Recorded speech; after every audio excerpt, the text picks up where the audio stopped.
And we're live. Say hello, everybody. Hello, everybody. Hello. As usual, we are late. Yes, and we missed this. It's been so long now. It's alright. We're on brand. We're late. Happy New Year! Happy New Happy New Year! Year. Oh my 21 God, yeah. days later. Yep. So, Oh, it's apology. Lunar New Year. We're right on time. Yeah, it's Lunar New Year this weekend for anyone who does celebrate it. True. Yay. That is true. Forgot So about yes, that. we are back with Curse of Strahd today. Before, well, how do I usually do this? Yes, I haven't done this in so long. Yeah, so before we go into the recap, I did leave my players with the usual RP question for this week, which is, let me scroll up and find. Imagine two scenarios where your character would either die in the Hunger Games or win the Hunger Games, and we're envisioning that all the players are everyone, all the allies you've met in Barovia so far. So we're not talking enemies, we're talking your allies. So that involves your party, that involves everyone that you come to befriend. And Blinkski, you gotta kill that man to win. Yeah, so that involves all of the people you come to befriend in Barovia. Tell me in detail how you would murder them all. Okay, Satan. I mean, we imagine they're also fighting each other, right? Yeah, they are. But so I'm just make it fun. It doesn't have to be too serious. I literally came up with this because I saw like one of those like PowerPoint party TikToks where someone did something similar with their friends. I would love to do that one day. That'd be such fun. I want to do that. I'm gonna do that. Okay, let's do that tonight. I don't know about time tonight. Make a PowerPoint. Oh my god. All right. Well, anyone like to go first whilst I finish my breakfast? I think Bree would just wait it out. She's like the most nature set like player. I think she will like just wait it out until the end, or she hits a magical door which will kill her. I think that The magical door. To be honest, it's like I read like a theory once where it's like to win the Hunger Games, the easiest way is to actually just wait it out. Yeah. Just let everyone kill each other first, and then go in at the very last moment. So like Peter had the right idea. Yeah, like I guess she's pretty good with figuring out where there would be bears or whatever, so she'll probably just stake it out in the trees. I don't know if there'll be bears. I don't know. They have projections of animals and stuff like that, right? Like in It's the still movie. Barovia, though, right? Oh right. That's Are a there good bears point. in Barovia? Barovia? Owlbears. Barovia. Yeah. She's not gonna Unless go it's around like- killing everything, just stabbing everybody. I don't know. I can see Brie getting into like a bloodlust, like. Maybe near the end, like, and then just kill it Aragorn style, Fellowship of the Ring, stab, slice off their head, and I'm like, okay. Yeah, I don't know. But how would she die in the Hunger Games? Like, what would distract her to die in the Hunger Games?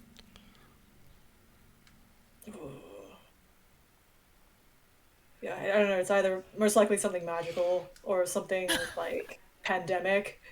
They had like it's like acid and stuff in Hunger Games, right? I think. Yeah. They, Yeah. to Acid make rain. certain areas so you Yeah. had to move on or you had to fight, they would make areas inhospitable. Yeah. My God, my utterly memory is so difficult bad. terrain. Difficult terrain. Yeah, trying to climb up a cliff. That's what's gonna kill her. Not being able to escape fast enough. I think it's something along those lines. I can't think of anything like specific, but probably something that she can't really do about. Yeah. Okay. Interesting. Anyone else? I'll go next. So it's kind of like OP for a cleric here. There's especially as a trickery cleric, Deuce has access to like so much stuff. he'll be able to, like, change his appearance and try and pass himself off as like the bigger threat or something like that, to sort of maybe ward off everybody else.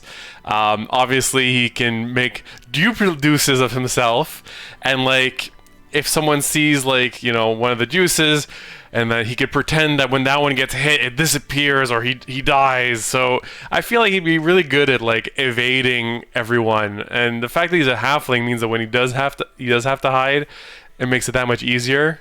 And there's so many different creatures he can turn into, like little tiny creature. You just polymorph into something and then hide out in a tree when things get rough. So kind of like Bree, but and trying to avoid most of the combat, but there's just so many spells that he can rely on to try and win. And then when it comes to the end, just pull out one of the big ones or dominate person or something like that, and just take him out that way. And he can always make an alliance and saying he'll revive you and use revivify to keep you in the fight or something like that until the very end. So I think cleric is a little bit OP for this challenge in terms of what he can do, and being able to heal himself obviously is pretty huge. Though I think if he were to lose, this is how it would go down. So he's been tricksy enough. He's taken down all of his former allies, all the enemies, and the only person that's left with him on the battlefield is Claudia. And he sees her. Claudia. Yes, Miss Claudia. He sees her on the field, and he walks up to her, and he just, he can't stand to do anything, and then will modify memory on her to make her think that she killed him, and then he'll just leave, and she'll be the winner, and he'll fade from existence and from all of her thoughts forever. What the fuck is wrong with you? He's taking it really hard from last time. Okay, he just doesn't like to I show don't it. know how this romance came about. Yeah. Now I'm very worried about Juice. How merciless he seems to be. Hey, he didn't put himself in these Hunger Games. Okay, he was just trying to deal with it. I guess. I guess it ties into your Aladra worship. I'll go next.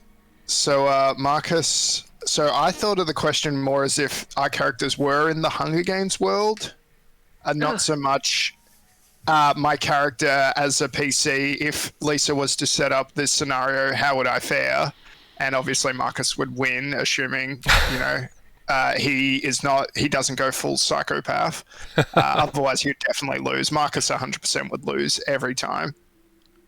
So I imagine it more like he was from Hunger Games. So I figure he would be from District 3, the electronics district. And so he would spend the time, trying to make friends, trying to be like that old couple in the second Hunger Games movie. Was he like one of the tributes that actually trained for this kind of stuff, or was he like a tribute willingly made to go? I think he probably wouldn't. There was a word for that. Like he would probably, if Desire was in District 3 as well, he would volunteer as tribute. Otherwise, or like Sounds a about right. child. So a similar thing to what happened in District 11. But anyway, he would probably set up traps and stuff. You know that. I feel Fuck like yeah. No, Desire would be capital all the way. Desire would be capital. Yeah, she wouldn't even be in the games. Like, peasants. Y'all already know way more about the Hunger Have you Games seen than the I do. dresses that they wear? Yeah, Desire's in the capital. Well, I feel like Desire would be one of those like past winners that are now like would get thrown back into like the Quarter Quell or something like that, or like the Champions game. Oh yeah. No, my dresses. Tell me you're wearing a uniform again. This sucks. I feel like I had to do way more studying about what the Hunger Games are, other than we're killing each other. Oh, you haven't read the books? No, Or I watch the saw movies? the first movie and that was about it. Oh, no, the I movies don't are remember trash. it. The books are actually pretty good. Nah, I didn't. So Marcus is not a career tribute. Marcus is actually got picked out of the hat tribute. Yeah, hat or volunteered. Oh, yeah, of course, hat. But Hat. nice. So yeah, I can't honestly see him winning, but he could probably set up some traps and stuff to protect himself, and wind up with like a pivotal. My hands are covered in blood, and then he would probably, get caught in like an acid storm or something as he like stares at his hands. Lady Macbeth style. And as for him winning, even though I can't envision it, I assume that means Desire's already dead and he's gone on a roaring rampage of revenge. And then, yeah, he just kind of wanders off into the night, a broken man, because that seems to be the actual vibe of the proper winners in that. Sorry to be a downer, guys, but it is the Hunger Games. All right. Clam, Emma. I think the obvious way that Desire is going to win is do the whole Mitsuko thing from Battle Royale, like find someone, like if Marcus is in the same game, Who seduce and kill. someone who can be convinced to take a flying jump in front of any dangers that come her way. If there was no one like that around, I think she would have some success if she, with unlimited Eldritch Blast, she can basically just sit in a tree and snipe away. So I think those are the two kind of scenarios where she might succeed. I think her risk is getting overconfident or distracted and ending up in a situation where she's in any kind of melee combat. Like that's just if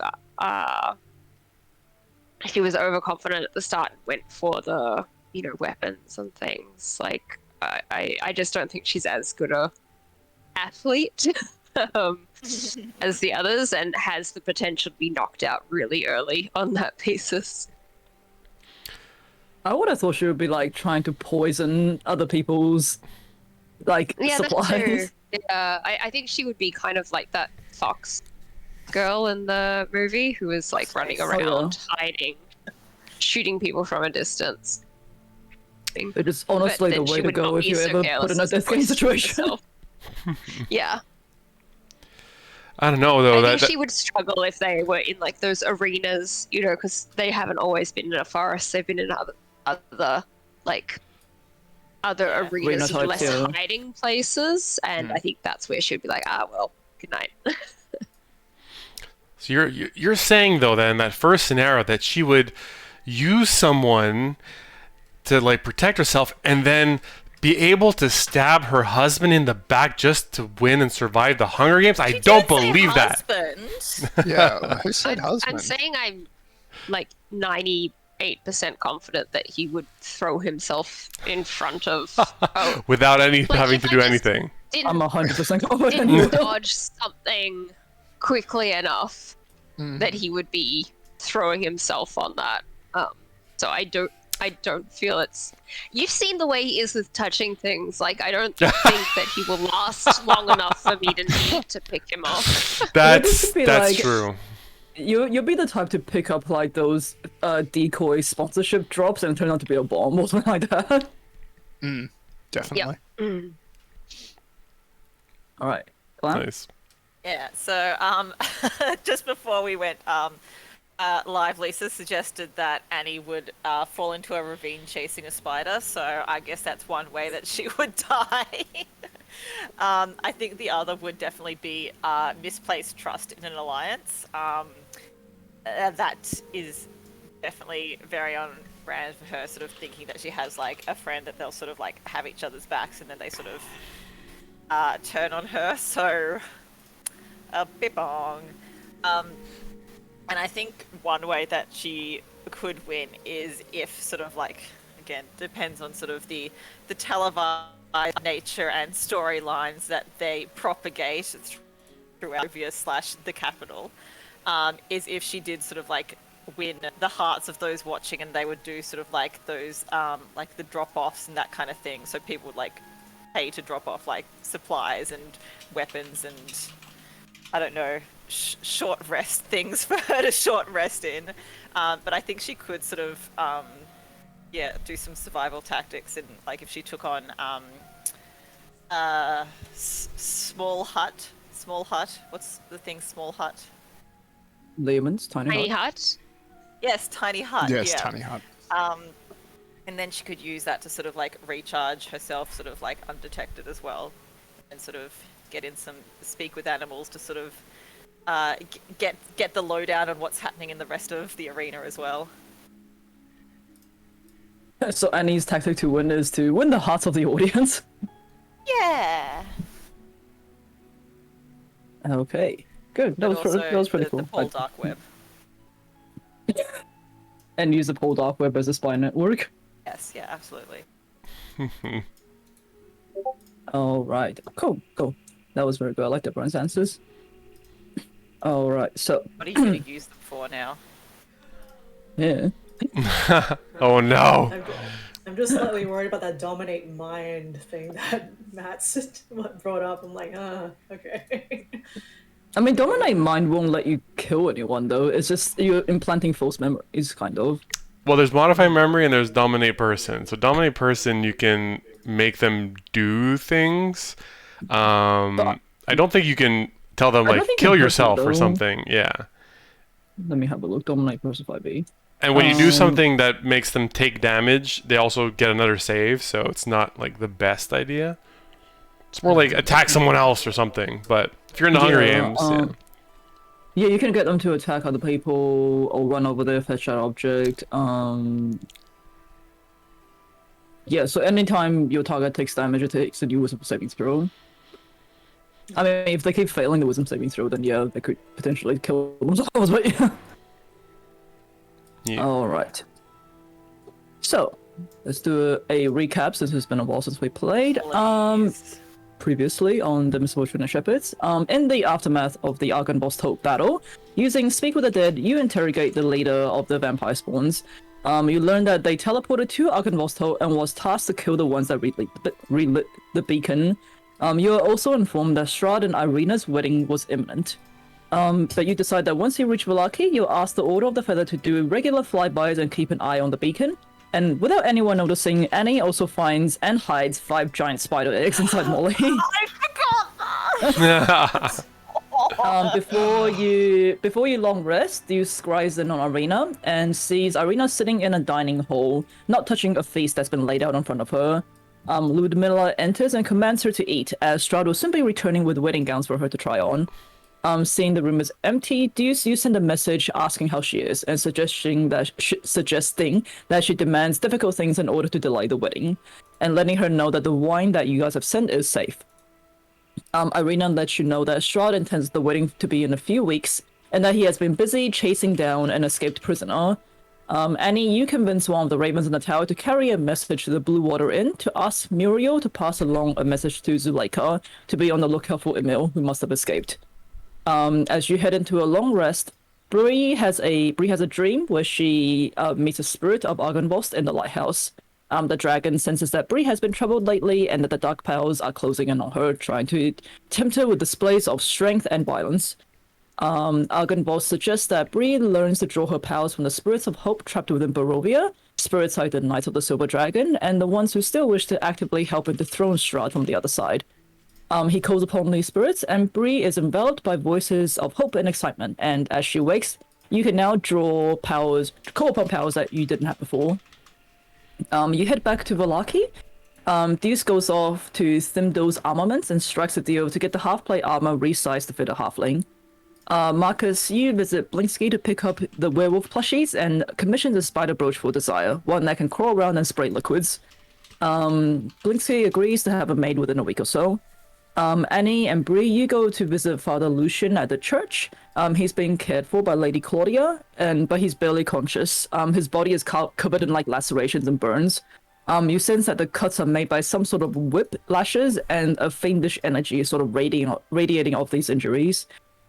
Bree helps to change the bandages as Annie casts some healing spells, making Father Lucian much more comfortable. Desire, you are with Jenny Greenteeth, and you ask about the remaining things. Jenny informs you that the mountain vein upon Yesterhill is a large labyrinth-like maze and requires a sacrifice of nature to open the seal. She also gives Desire a small magical plant pot that would help the Senzanin plant thrive.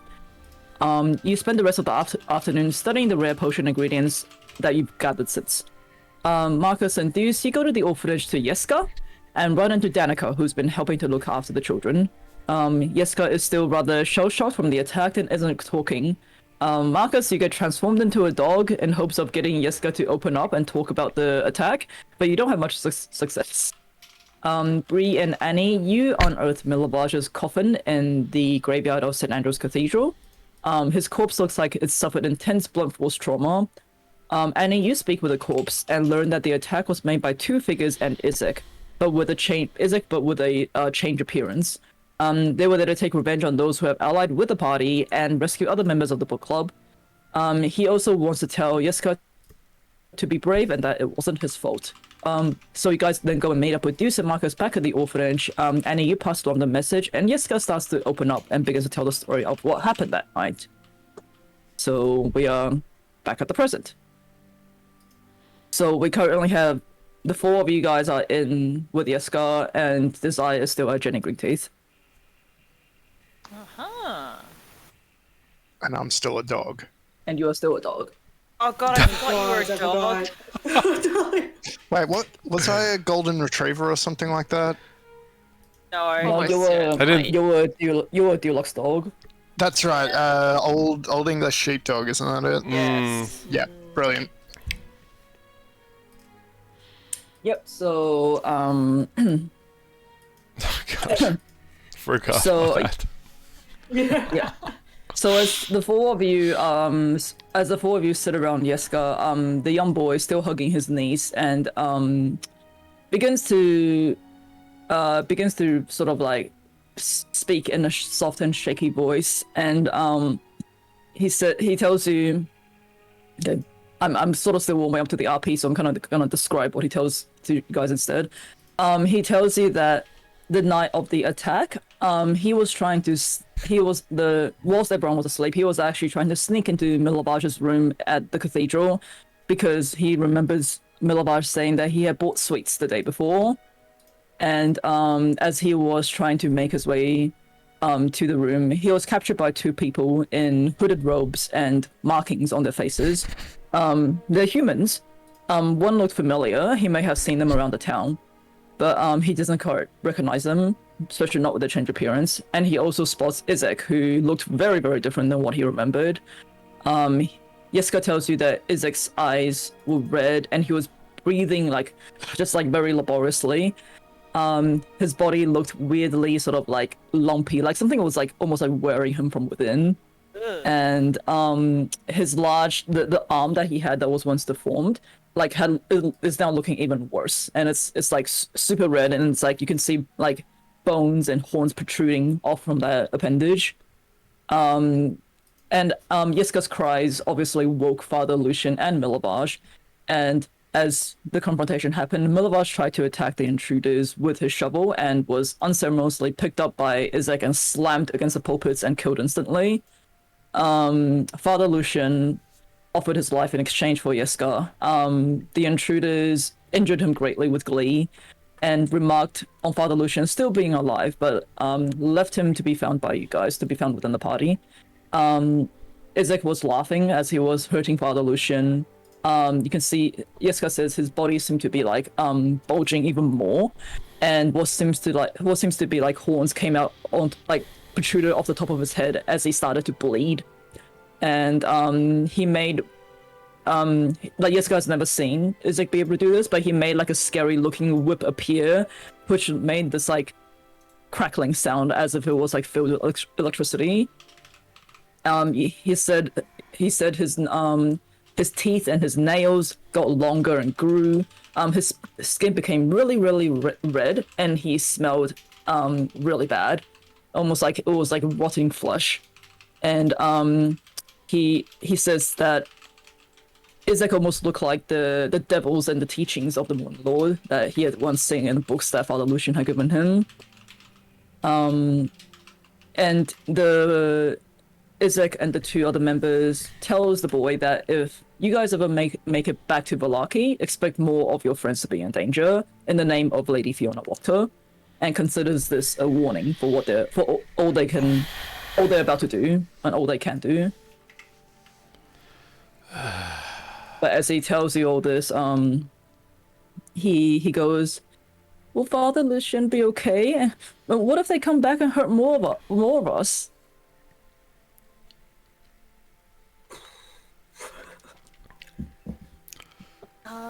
Well, he's going to be okay. He's doing a lot better than what he was previously. I did some little magic healing on him, which is really fun. And we're going to make sure that we make this right and get rid of the bad people. Probably need to go after Lady Fiona. Yeah, the bad lady. Yep. Yeah. Also, Deuce, what's this dog doing here? It's a comfort doggy. That was the man with the hat, or the weird hat. What? Morgan, you're muted, by the way. Comfort doggy. Oh, thank you. Speak, comfort doggy, speak. I forget what we named. I don't think you gave him a name. You're fine. Yeah, you never gave me a name. Borkus. Speak.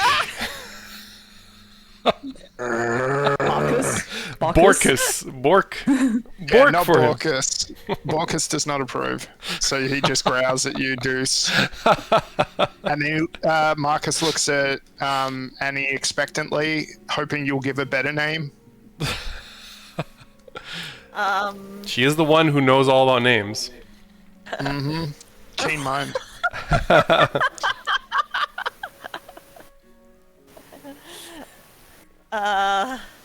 Anyways, thank you for telling everything to us. Yeah, you're a very smart boy to remember everything that we did not remember for the past month. I recall that you didn't give us this much information before, but thank you for telling everyone here. Well, we never got to the point where you guys actually got the story out of him. I don't think. Yeah, Deuce and Borkus were busy trying just to entertain him and make him feel comfortable. Try to make him feel comfortable. Not working. Yeah, just make sure you get rest. Take care of your friends and of the father. And we'll try our best to find the bad people, so they will never hurt you guys again. And you see Yeska hug his knees a bit tighter as he reaches a hand out to pat Borkus. Yeah, and Borkus does the teeth chittering thing that we like, Winston, when he's like purring, basically. Like, yes, you're doing good, Yeska, kind of thing.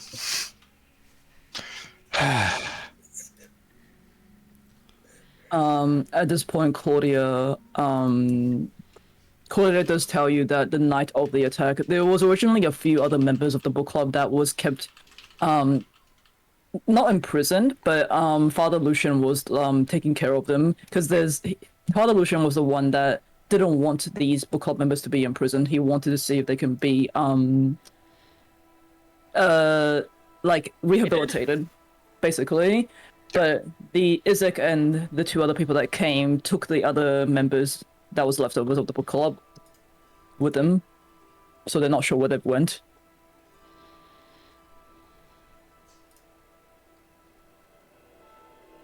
Yeah. What did any of us use spells or whatever yet on this day? I don't remember. This is technically a new day, I'm pretty sure. Because you guys had a long rest after the Argynvostholt fight, and you went straight to travel, so I'm pretty sure it's still a new day. Okay. And I think the foretelling, I don't remember what your foretelling roll was, but mine was a 20. Oh god, I totally forgot about them. Okay, let me see if I can find. Yeah, no. Bree has all the information she needs. I think we need to. We haven't been to the tavern yet, have we? No, you guys went straight to these places when you arrived. Yeah. Okay, we should let them rest. I don't know, is there anything else we want to do here? Guys? Yeah. Well, Danica does tell you that if you want to head to the tavern, to find somewhere to sleep for the night, you can, because Erwin and obviously the boys and your snake was still there. Oh yeah, it's a snake. Nick. Yeah. Are we all good here? I will take that as a yes. Need anything else from us, or you think you'll be around? Sorry, who are you speaking to? Yeska? Um, That's the boy, right? Yeah, it's a boy. Okay. Just as long as Father Lucian will be okay, and that the bad people don't come back again. We'll try our best. Have He's on faith. the up and up again. Deuce, actually. I think you might have better luck with what is happening with Father Lucian. If you want to come with us. Absolutely, I'll come along with you. And out of character, can someone check the stream and see if my voice is not 3 times as loud as everybody? Someone just messaged me saying that. I was like, okay, I have no idea. I think last week I was low and I jacked everything to maximum, and now things may have reset.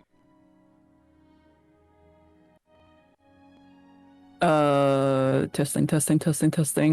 No, just my microphone Yeah. might be louder than We need everyone. to Yeah, compare you it seem to other fine. people, Matt. Is he fine? Okay. I did change something, so.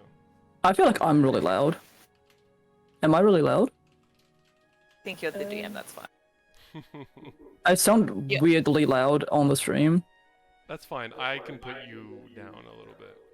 Because I have everyone at different. You're at 200% because other days you were low.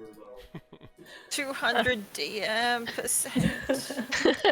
Clam is at 116. Christy's at 120. So everyone's up a little bit. Am I really that soft? Okay. Morgan's at 182 for some reason. What am I at? I'd be 169. 116. Ah. Am I still really loud?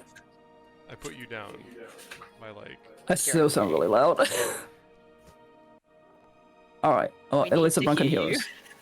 As Yes. long as everyone can hear. It's No, this is on the stream. This is not what you guys are hearing. Hmm. You guys are hearing me through Discord. This is what the stream people are hearing. Oh, right. Okay. Well, then we've got no idea. In any case, yes, Alright. I'll go along with you, Bree. Of course, I want to see what condition he's in. Okay, yeah, Bree takes Deuce to see the father. I think we did sense something. I just couldn't remember what it was. You what? Sorry, you sensed something? I think Annie and I we sensed something related to his health. Well, he's a little bit better now that you changed his bandages, and Annie has provided some healing spells. In terms of his injuries, you do. Where is it looking at?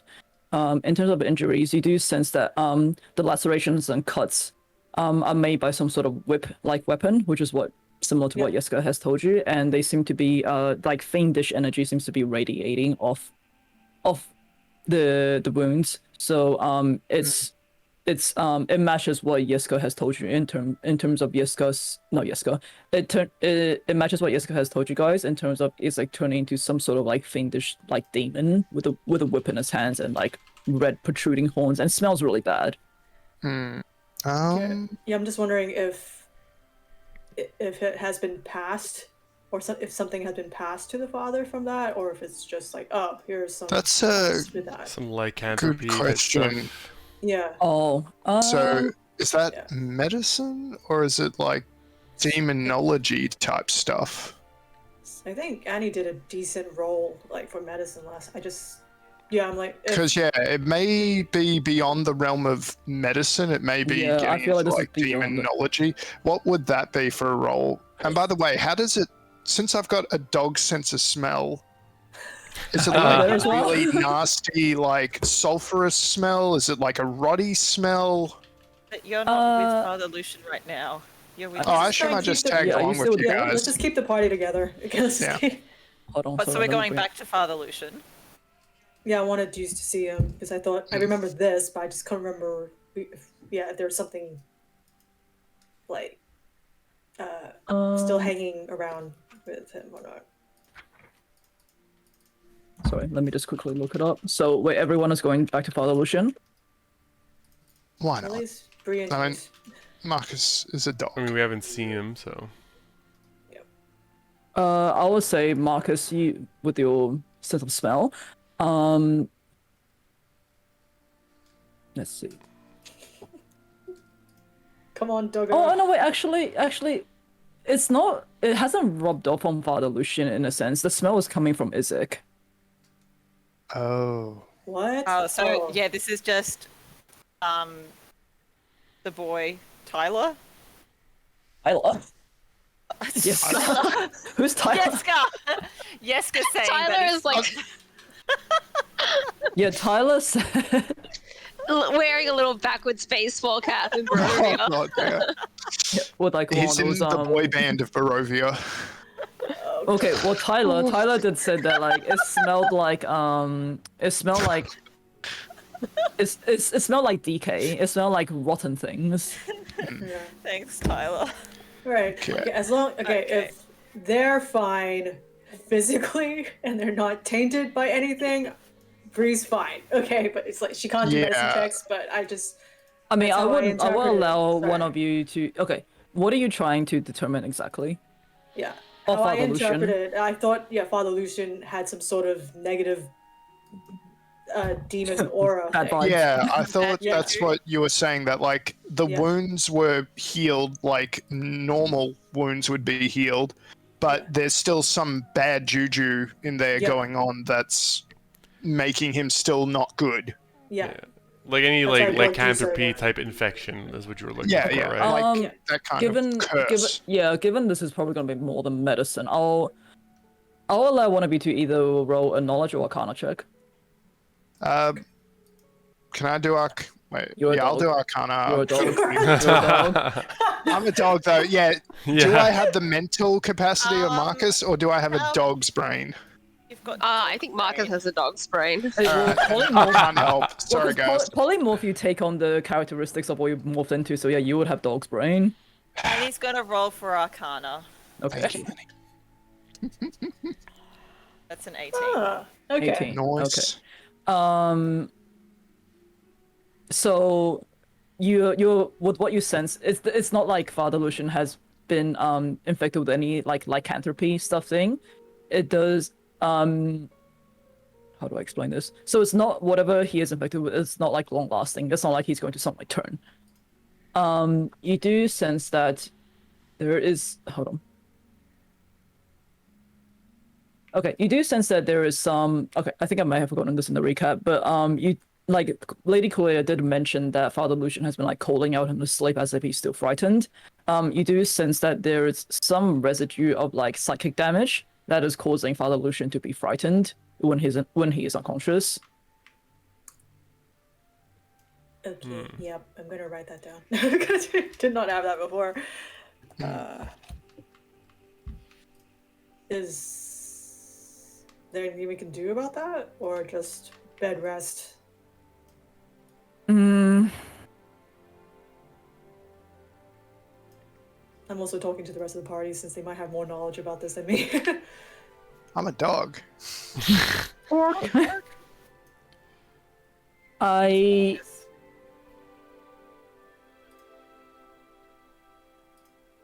would say unless you can find a way to heal Father Lucian completely, or get rid of whatever might be causing that fear. At the moment, it doesn't seem like it's hurting him physically, but it's sort of like affecting him mentally. Just imagine like someone who has PTSD having like, dreams at night. Oh, yeah. Put it that way. Okay, well, yeah, if you guys can't really do much, then we can just only hope that him resting will help. Yes. But he does we look a lot more comfortable compared to when you first saw him with everyone's help. Okay, cool. We good. Maybe we should go and pick up Desire, see where she's at, and maybe go and sort out our accommodations for the night. That sounds good. Yeah, let's The do moment you say Desire's name, Marcus like jumps up, his tail's wagging, and he Yes, like the jumps up entire on you, fight Bree. In Oh boy. fact, he'd probably be able to get up to your shoulders if he's an old English sheepdog. Easy. Easy, Borkus, they're big. do you want to become Marcus again? Bark once for yes and twice for no. Dog's brain, so he's just gonna do what you tell him. So he'd just go bark. Okay, he wants to be Marcus again. All right, and I release the Borkus from the polymorph. And as the polymorph undoes, you see Marcus like twirl around and then rub the back of his ear, and then he's just like, "Oh, I'm sorry, you had to see that." Well, jolly good. I remember something good. about saying desire. So, Sally ho, let's go. Tally ho! And Bree's like, "Come on, Barkus, go find your wife. Go." Go. Good boy, let's go, let's go. Oh, yeah. Yes, Let's you go find are. Desire. Good Borkus.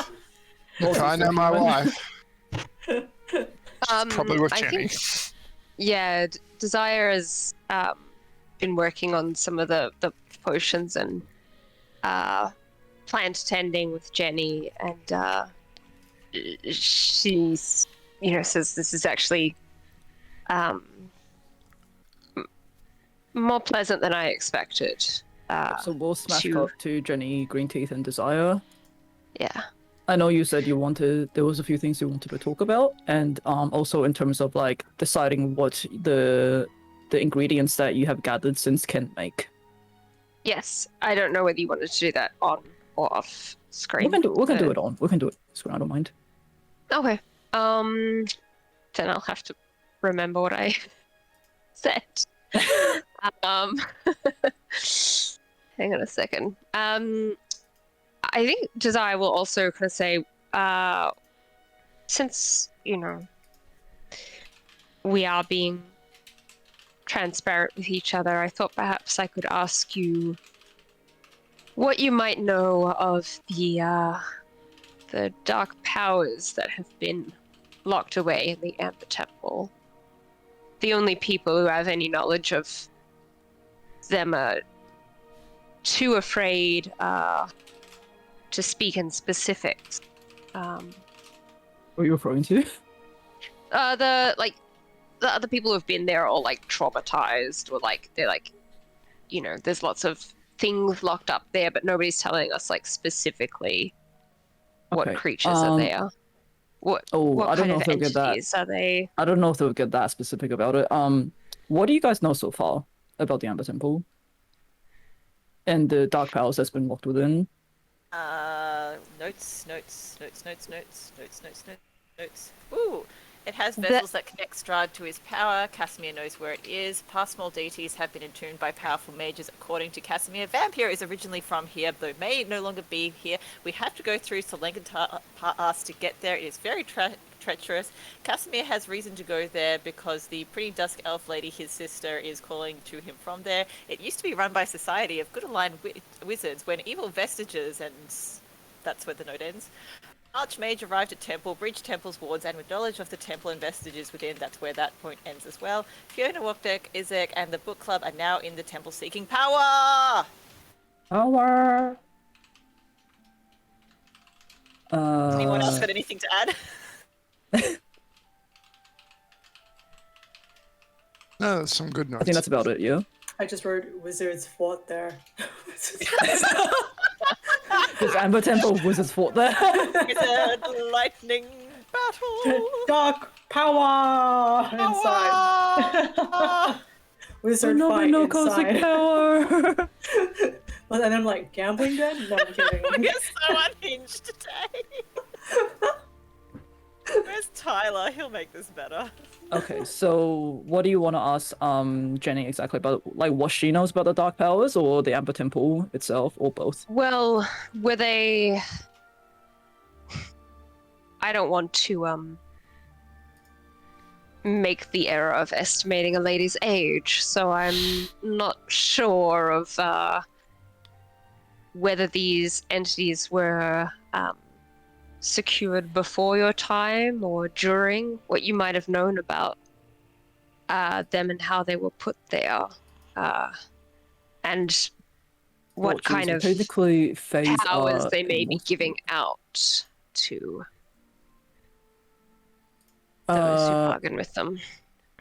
No, before Strahd took over Barovia and sealed my sister and I and stripped us of our powers. I do remember when the vestiges, these dark powers, were prevalent in Barovia. Hold on a second. So the Amber Temple itself wasn't a part of Barovia. They were built by a group of good aligned wizards in the Balanmok Mountains. That's more than 2,000 years ago, if I remember correctly. They built it as a vault to contain all these evil vestiges that were flying around Barovia as a way to contain them. So people of villainous nature who came into Barovia seeking these powers wouldn't be able to harness them. They captured the ones that they could and encased them in vaults of amber, hence the name. And these wizards, they guarded it and kept it as a secret from the rest of the world. However, they themselves are not immune to these temptations. Eventually they fell into civil discourse, and the wizards killed themselves from within. They basically, civil war from within the party. They all just like they destroyed each other for it. Hunger Games. Yeah. That's the Avengers. No, Captain America Civil War. They were basically corrupted from within by these dark powers they were trying to contain. The dark powers turned them against each other.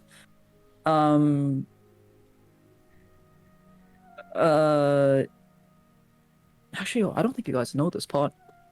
And at this point in history, the phase was still themselves. They haven't, because Strahd hadn't come along just yet. And from memory, after the wizards were all destroyed, dead and long gone, an archmage by the name of Exanthia, that's Exethanter, Exanthia, I think, Exanther, cannot pronounce. But yeah, an archmage by the Exanthia, he arrived at the temple. He spoke to some of these vestiges that was trapped within the tombs, and with that, he discovered the secret of becoming a lich. A lich. And after his Yep, second. He remains here, this Exanthia? As far as I know, after he became a lich, he took over the temple and turned the skulls of like previous people that have tried to access the temple into flame skulls to guard the temple itself, under his command, of course. And then he took it upon himself to watch over the temple.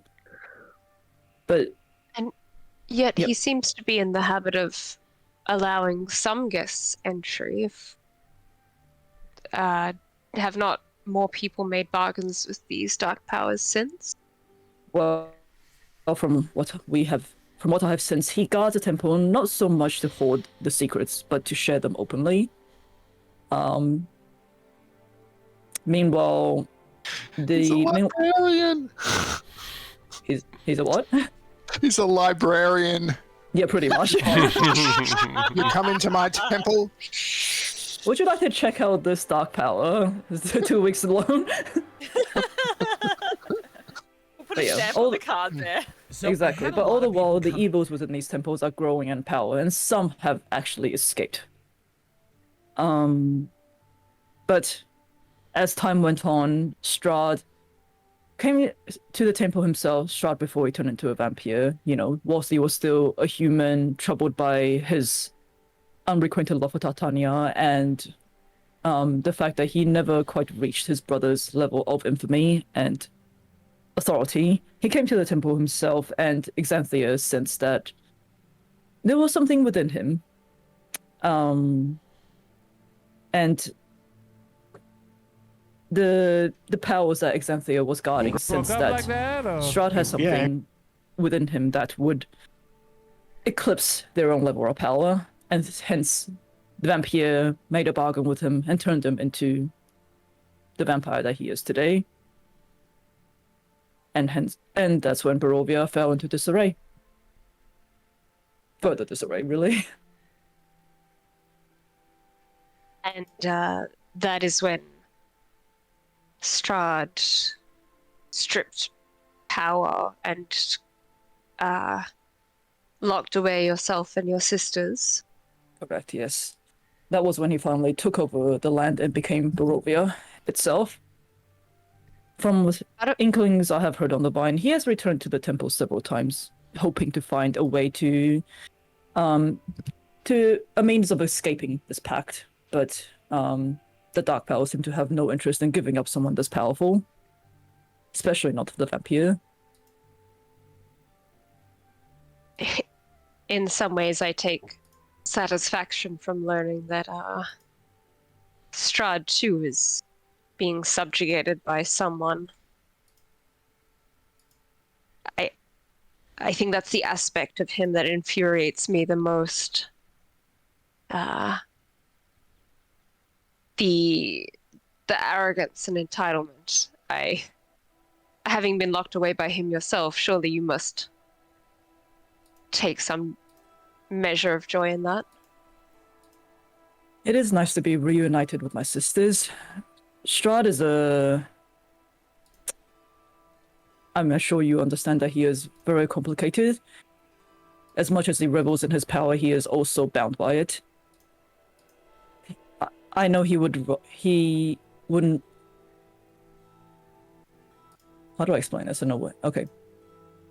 Yes, Strahd is, he enjoys the powers that he has, but he would love nothing more than to just be a human and be with Tatiana.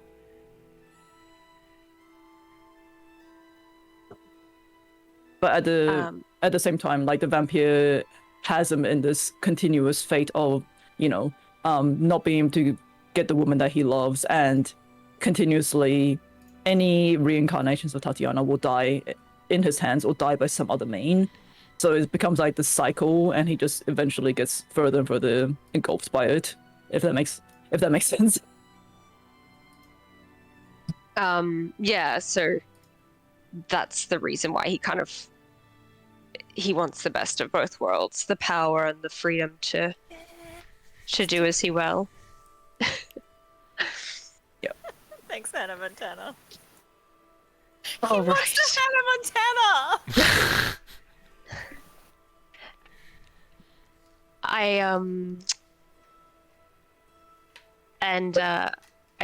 I guess desires at this point lost in as is her player lost in thought.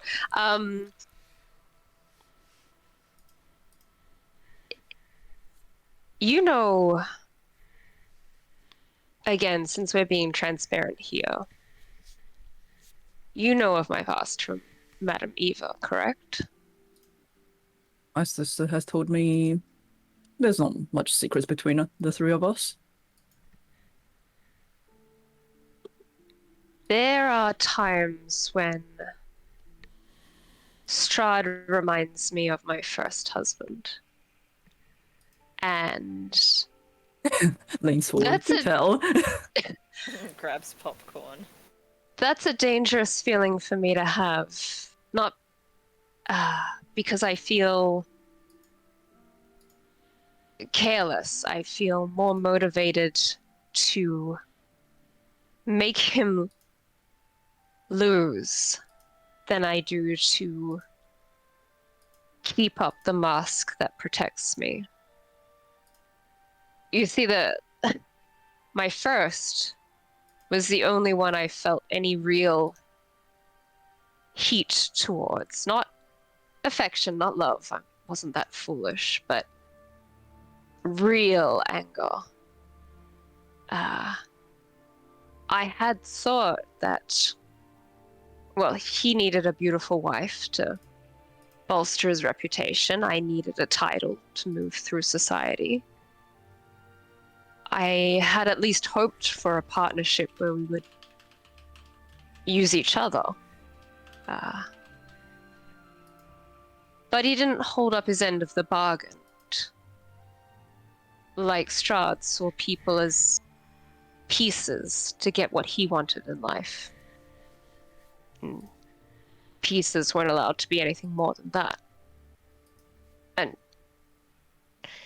well, as you know from Madame Eva, I found a different partnership that would give me true power and freedom. But being here locked away in Barovia just reminds me of how it felt in those days. Being controlled in that way is like a death of the soul. It's worse than any physical blow I've taken, and I don't want to allow that to happen again to myself or to Irina, who is perhaps in more danger of that than me. If the wedding were to go ahead and Strahd continues to be bound by Vampire, I fear that it is inevitable that Irina shall die in some way.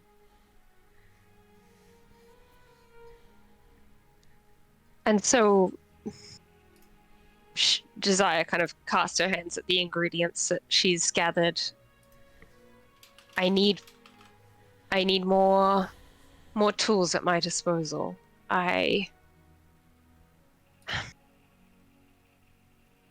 can't allow that to happen. You have definitely gathered some very rare ingredients during your time here at Barovia. Let's have a look at these, shall we? Yes. So we're talking, I'm guessing is the abbot's blood, the unicorn's blood, and the unicorn's horn. Yes. Okay, I will say it takes you guys about, both of you, about, because it'd be like morning-ish right now for you, for you guys. It'll take you about till nighttime to figure out what you can make with these items. And that's not making, that's just figuring out what you can make with it. Yep. With the abbot's blood, with Jenny's help, you can manufacture it into a sort of corrosive sort of element. Thank you, Morgan, for coming up with most of these. So you can turn it into a corrosive celestial blood. It has the maximum of 3 doses, and with the corrosive blood, you can use it to coat a slashing or piercing weapon, or up to 3 pieces of ammunition, so bullets. And applying the blood takes 1 full action, but any sort of undead or fiendish creature that you hit by this blood or hit by these weapons that's been coated in the blood or the ammunition takes an additional 1d4 of radiant damage. And once it's applied, it has the potency for 1 minute before it dries. So you have that for 3 doses. Oh, Bree will love this. But to manufacture 1 dose, it does take 1 full long rest. And once you have 3 doses, that's it. The ingredients are gone for that one. Well, thank you, Abbott, for your utility more in death than in life. And you hear Jenny go, finally, that man is good for something. I find this tends to be the way for most of them. Give me 1 second. As for the Having a girl's moment there. yeah, so as for the unicorn blood, with a bit of also long rest, you can sort of fine tune it and turn it into 1 dose of the elixir of health. which is a potion that will cure, if once you drink it, will cure any disease afflicting you, and it removes any sort of conditions as well. Well, we are needing healing more and more. And she'll note that down. Now, this one, and as I will pick up the horn, she's says the beauty of it I'm quite particular to, but it feels a little bit outside of my scope to know what to make of it. What's your proficiency bonus? In Morgan, what's my proficiency bonus? 4. Actually, It's plus take 4. take that back. What's everyone's proficiency bonus? 4. Everyone. Or what? 4. 4. We're all Goes by level level. 9, so it's all 4. Oh yeah. Oh, 4. Yep. Mm, 4. give me 1 second. Okay, so with the unicorn horns, a little bit more. There's a few different things we can make with it. Okay, so we got 2 options. Other one, we can turn it into a. Sorry, I'm just gonna copy and paste this as I fix this up a little bit. Right.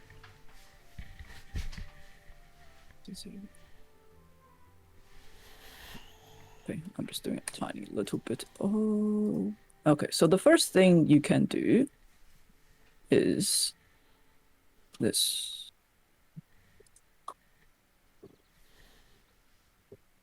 So it can turn into something that you can wear, and by wearing it, you're able to sort of harness energies from different planes, making you so you can either heal or protect. And basically, you gain the number of charges equal to your proficiency bonus, and which you can regain after a long rest. But you can spend 2 charges as a bonus action to create one of the following, which is either a healing touch or a shimmering shield.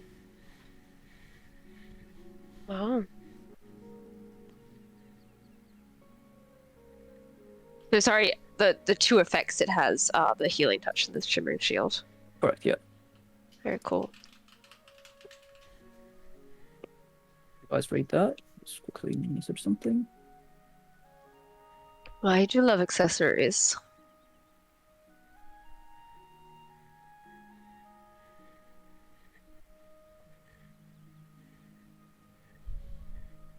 And the other option that you can turn it into is by grinding it up and turning into a Pegasus dust. Does. Which is this. So as an action, you can sprinkle this dust on yourself or another creature that you can see within 5 feet of you, so basically within reach, and it gives the recipient a flying speed of 30 feet. And you get advantage on saving throws against spells and other magical effects for 1 minute. Oh, I might need some time to consider these options. Yeah, you don't have to. Yeah, you don't have to say Okay. now. But I will say, if you wish to turn it into the Pegasus dust, you're only going to get a maximum of 5 doses. Okay.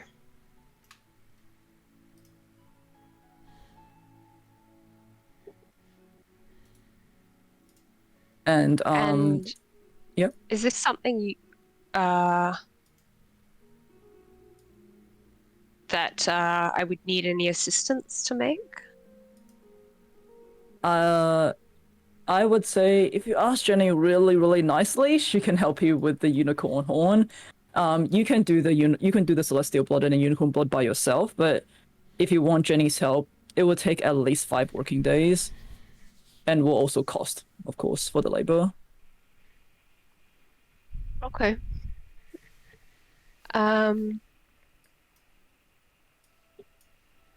I may be convinced to part with some more of the hot chocolate that I brought. If you needed something to snack on while working, Jenny. I mean, I won't say no to the hot chocolate, but we are going to be talking real money if you need my help with this. Yes. I think.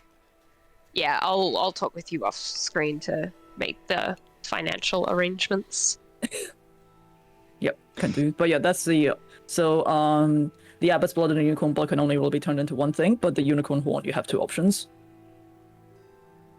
I can't say that I really envisioned myself a healer, but we all do the best in the circumstances that we're given. Yep, so 5 doses for the Pegasus Dust, or you can turn it into like a like your item that you can attune to. I know you didn't think of me as much of a healer either, but hopefully I'm working some way to correct that initial impression. Well, I you don't have to be the one wearing it. Are you kidding? How beautiful it is. Look how it catches the light.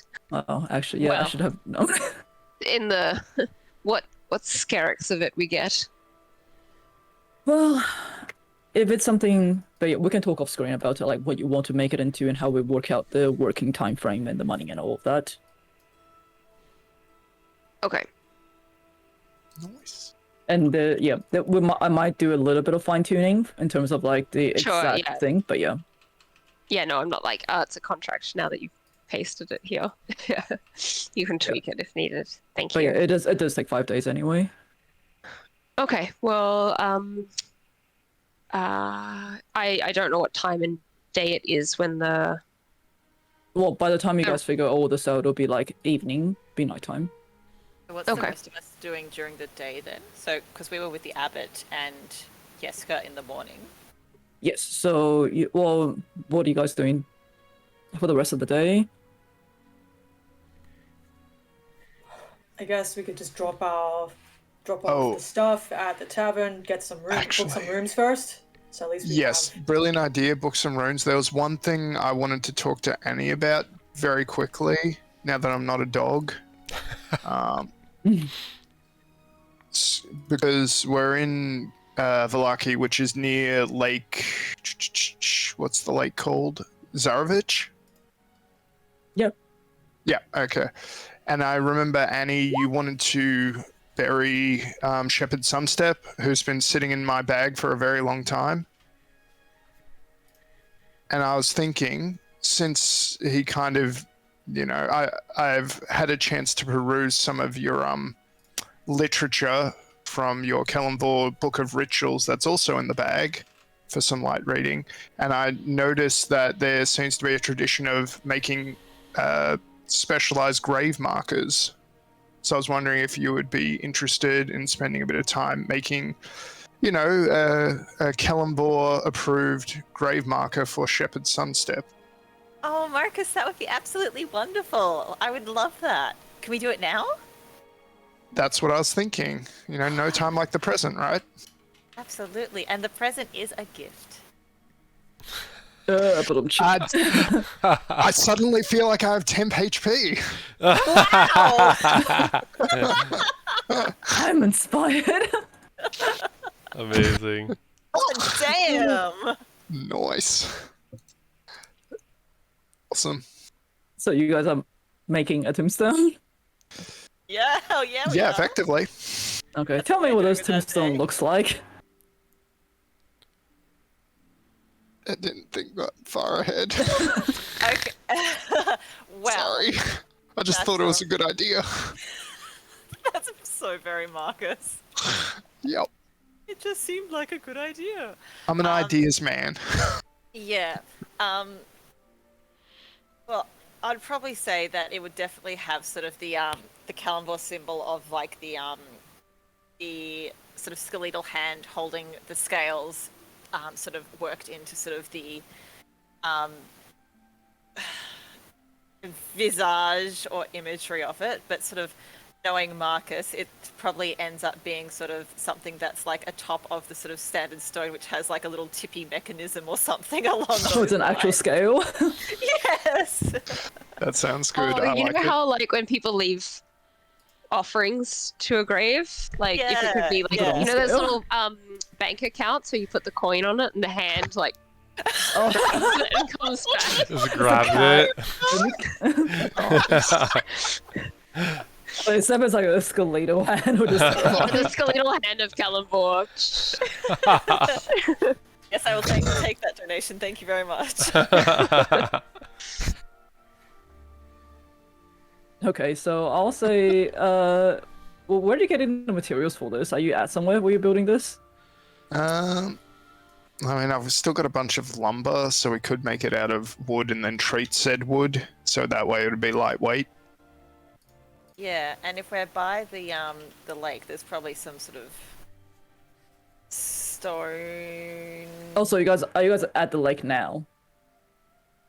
Where else is a good place to make a tombstone that's gonna be where it needs to be? Oh, no, because I thought you guys were like making it in a Balaki and then you're gonna go over to the lake to bury him. Or are you guys just going to the lake now? Far is the lake from here? It felt like more It's not than that far. like It's not that far. It's literally above the Balaki. Then I Yeah, guess like if it's still 45 minutes away. daytime, we can do that. If you're cool Yeah. with that, Annie. Just get it Yeah, done. that's fine. Yeah, absolutely. Okay, so you guys, everyone going, or just you two? I guess I could keep an eye on them. Well, actually, maybe we could make it at the using the tavern as a base, and then see if they've got sort of like some leftover stone tablets or something as well that they could dedicate to the cause. use some of the Wasn't arts and there- crafts stuff from the orphanage. Yeah. Wasn't there a coffin maker? Oh yeah, we could probably get like some stuff from yeah. there. He's Do we have a Yeah. good relationship with that coffin we maker? killed him. I mean, he's very not gonna dead. Well, mind. he did. Yeah, he's So not gonna mind. dead. Right, I remember now. I'm Henry- still mildly Henrik. concerned about what actually happened to the town now that they've lost their sort of undertaker, but you know, I guess maybe there just haven't been any deaths since then. There's been a lot of deaths. That haven't can be there? arranged. Yeah, Literally Milovage literally dead. just died. Ugh. Are you going to the copper maker then, or? Yeah, let's go to the coffin maker. Yeah, and just grab, like, I'm sure he has tombstones, because that kind of fits in their thing. Do they have tombstones? Hold on, let me have a look. Where can we buy some tombstones? Sorry, Copper mate, maker don't shop. do that. Just coffins. Coffins, Just coffins, coffins. coffins. It's like, I'm the coffin maker, not the tombstone maker. Jesus. I mean, You if he want, makes you it... want coffins and more down the street. Coffins and more. I'm strictly coffins. By the way, fun And beyond. fact, in Middle English, so like really early English, a coffin is just like a box. So like all these bread recipes say make it in the shape of a coffin and then put your filling in. And I just, every time I just thinking of Annie would love Brie, Annie making coffin bread. It would be so good. Oh, we should make Amazing. coffin biscuits. Delicious. Let's have a look. Okay, so you make your way to Henrik, the coffin maker's shop. You see that it's pretty much like, well, given what happened in the shop and what has happened since, it is abandoned. Several of the windows have been broken. Going inside, you find. Sorry, I'm looking at on the thing. I've not looked at this map in ages. You do find 3 empty coffins that are just sitting there gathering dust. Just wooden coffins, nothing special. You find his living room, which has been overturned. The chairs and the tables off to the sides. The cabinet has been ransacked. Not that there wasn't anything worthwhile in it anyway. You do find a workshop that has things a carpenter needs to make coffins and furniture. Does not mention anything about tombstones. Look, I'm gonna guess it has stuff in it that you can use to make tombstones, because otherwise you're gonna be just running around trying to find a slab of stone. And Thank like you, Marcus, DM. you have these kind of materials anyway. Okay, so I would say that yep, you do find like majority of his tools have been ransacked, but you know you have the similar tools, and you do find a few slabs of stone that are like waiting to be carved into tombstones that obviously hasn't been moved because no one's gonna steal a slab of stone Unless it's us. unless it's you guys. You should That's what make, we want you you should to think. make one for Fiona Wachter when we finally catch up with her and put her where she should have been all this time. After seeing how scared that child was, I don't know. It frustrates me to no end, knowing she's still out there. Maybe you can crush her with a domino. That can be her That's an tombstone idea. or domino. That's a great idea. Tombstone domino for Lady Walker. Great idea, Bree. Marcus, get on it. I'm kind of busy here, mate, as he looks and you see him he's Ding, just ding, ding, chiseling ding, ding. away. At the Hey. next one. The next one. The next one. Sure. You can feel free to toss one in the bag. We can have one in reserve if you like. Didn't we just discuss like 3 sessions ago the weight limit that the bag of holding has, and now you want to put a Yeah, but we're tablet of getting stone rid of a in it? corpse and replacing it with a slab of stone. A slab Body of stone not- is at least like Worse. yeah. Fair. How Okay. fat do you think? Well, technically, you also got rid of the unicorn's body, right? Yeah, just and the put abbot's one body. We got You some guys- space you in guys never had there. the Still there. You got guys some never had the space. abbot's body. You just had the blood, but you had the entire unicorn's body. Just That's pretty heavy. it'll be pretty worth it to pull that out of the bag when we get to Fiona Wachter and kill her with it. Okay, it'll be worth Okay, it. it sounds like the Slap, unicorn slap, is still in the bag. We need to do a corpse audit. Pull them all out. You're in the coffin shop. Right, in that gosh. bag, we need to figure out how many It's like corpses when are I'm in going here. through How my many wardrobe, like, oh my god, I thought I already got rid of this. Be like, just pull out a corpse and be like, does it still spark joy? No, get rid of it. Okay. So many corpses. What actually is in the bag? Seriously, because there is a way. I to have- I do have the abbot's corpses in there. Blood has been extracted. The you have the unicorn's rest of the corpse is corpse? in there. Its blood has been extracted. Its horn has been removed. Shepherd Sunstep's bones are in there. And That then we wouldn't be also that much. have random guy Leo Disilnia's bones, who is missing his skull. Don't know where it went. That. Who's Leo? Sonia. Fiona was tracking Wachter had his corpses. bones in her house. Okay, why did we grab? Why did you grab those? Well, I know why I grabbed his skull, but I didn't But it's think we minus needed the the rest skull. of it. Oh, so I'm, design u- has the I'm skull. using it, Yes. isn't it? Isn't Why that the do one we I'm have using? his bones? Yeah, that's the one you're using for your spell casting focus thing. Yeah. But I don't know why you guys have the rest of his bones. I don't need Because them, Marcus. I just Fiona's thing, I don't know, let's just bury him as well. Bury them all. Not with Shepherd Sunstep. No, Hornet. no, separate graves. But one service. Separate graves, one service. Sound good? So we were just going to do like Shepherd Sunstep today, and now we're just doing everyone else. Like That's they weird. have the same sort of impact on us. I mean, we can toss the abbot and the flying unicorn corpse, as an offering to the aboleth. Maybe. Wait, It no, would I like want that. the No. unicorn. Oh, What? the horse. I don't the think you horse. can. Wait, what did you say? Sorry, I missed what Clem said. To talk to the unicorn. Still didn't catch that. I'm going to talk to the unicorn.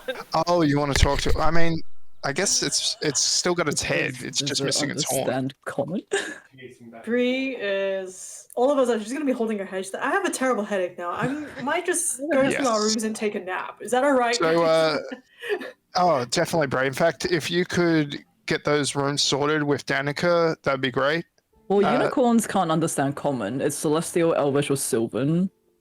Well, Okay. fortunately, Annie speaks Celestial. Okay. up top, Annie. Up top. Ah! I can speak Infernal, but not Celestial, so we've got all our bases covered. That's great. Uh-oh. Why are you talking to the unicorn?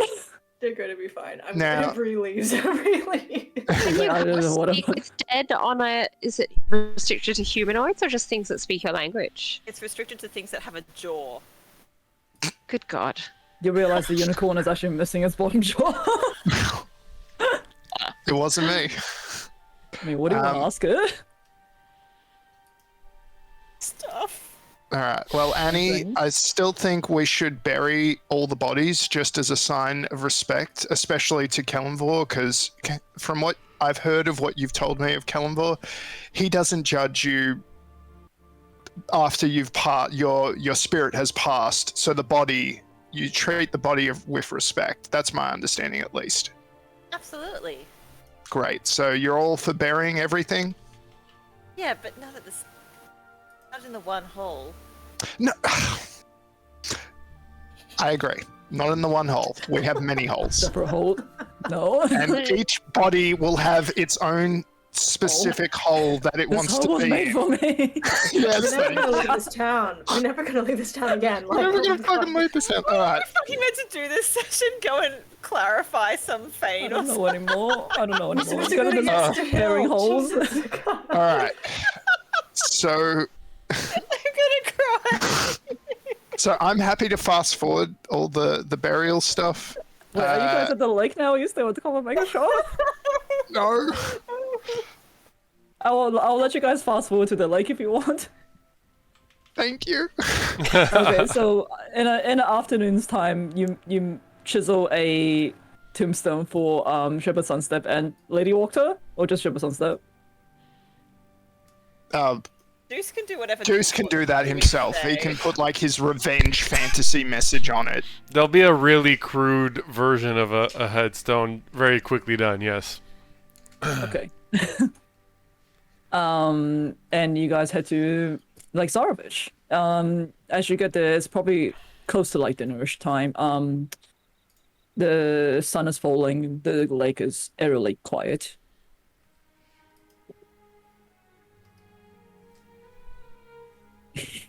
What do you want to do? All right. Marcus passes a shovel to Annie and says, Rosenthorn, Shovel from start Marcus. digging.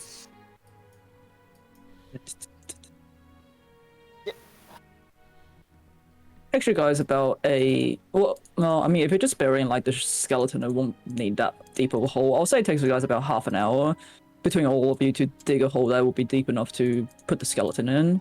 I'm guessing this is kind of at the banks of Lake Zarovich. Mm-hmm. Yep. Easy done. You guys have a hole that's big enough to lay the skeleton down with dignity. Yeet it in there. You'll- Annie places it in there gently with great respect. And Marcus puts the headstone in its proper place. And I kind of took a liberty with this, Annie. But basically it says, Shepherd Sunstep, your journey in this life has ended, but it continues.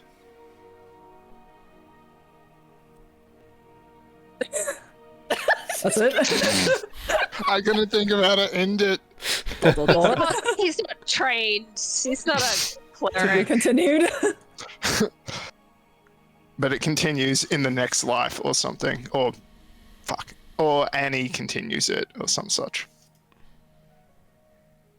No, this isn't about me. The pamphlet Annie gave me assured me that it would continue.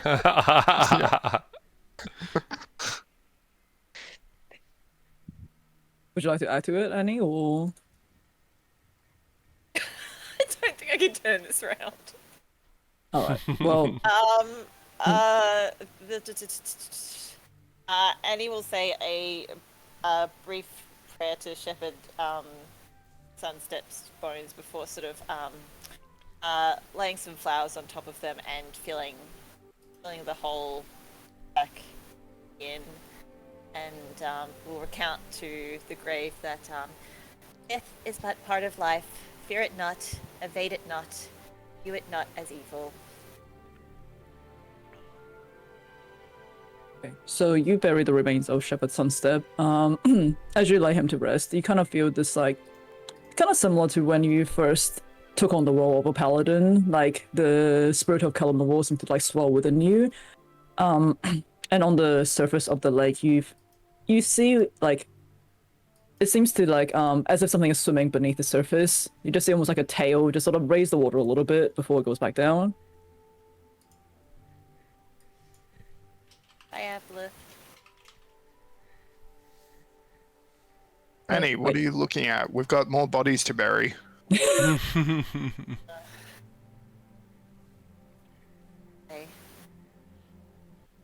So, But good job. Good job, kid. You did real good.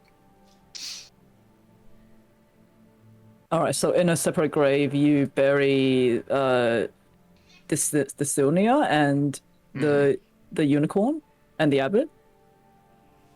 Finally, I can remove them.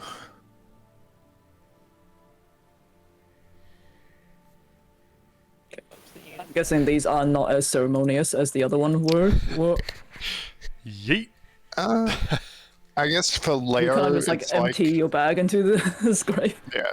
For Leo, we just say to the bones, "Hey, we're gonna kill Fiona. Don't you worry about it." Cheers. Cheers. Cat. Do you see the little tail? Yes, the little raptor tail. She's just pacing That's back like a and forth. Oh submarine. my god, see the ears. We're being raided. It's funny every delightful. time. A candy cane tail. Funny every time. Are you getting rid of the unicorn? The body of it. Yeah, Annie, did you want before we bury? Wait, what do you call it when you put the dirt back on top? Does that have a term? Put the dirt back on top. Cover. Or just cover the grave? Yeah, cover the grave. Did you want to speak with the unicorn? Oh yes, I would love to. That would be fantastic, Marcus. You The are floor just, is yours. oh, you're just full of so many good ideas today. Christ. Thank you. Alright, so you cast this speak with dead animals? Is that a thing? Yep. That's great. It's a thing for Annie, it's a thing for Annie. Yes. Okay, so Annie will sort of wave, touch the shepherd card at her neck, and then wave her hands over the unicorn's head, face region, and cast Speak with Dead and Animals on the unicorn.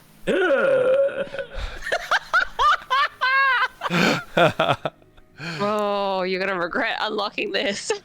Yep. Hi. 5 questions, yeah. Yeah. Yes, and it will be in Celestial. So in Celestial, Annie says, "Hi, my name's Annie. What's your name?" Oh, fuck, no.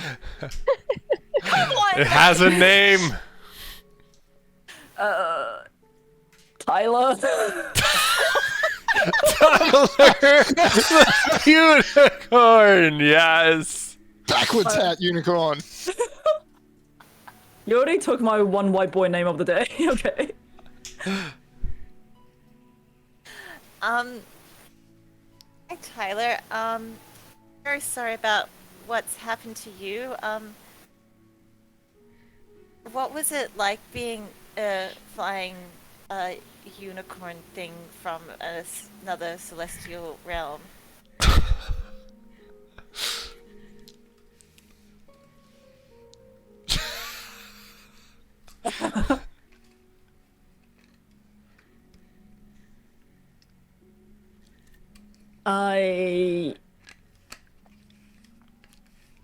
Gosh.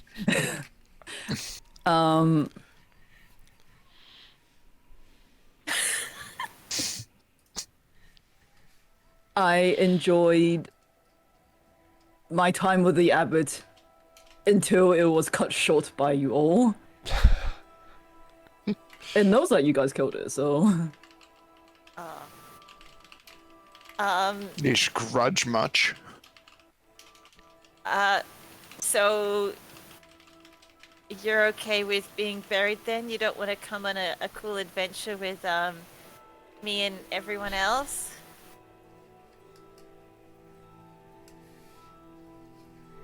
I have no desire in helping those who took my life. Okay, I guess that's kind kind of fair. Is there anything more I can do with you to help your passing on be more peaceful? It's already dead.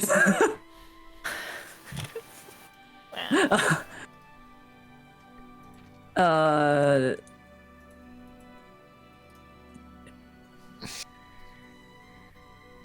It tells you to just leave it. Oh. Because it still has the consciousness of as a word alive, so it isn't necessarily going to, be helpful to you, because it knows that you killed it. Jeez, hold a grudge much? Jeez. Mm-hmm. Wasn't me. I didn't do it. You sound like a real. Oh my god, Tyler! Fucking Tyler! Ah, Fucking Chad. Fucking Chad of a unicorn. yeah. You killed it. What do you expect? Wasn't me. I think Annie has a very Sailor Moon idea of like, once we defeat them, we become our friends, right?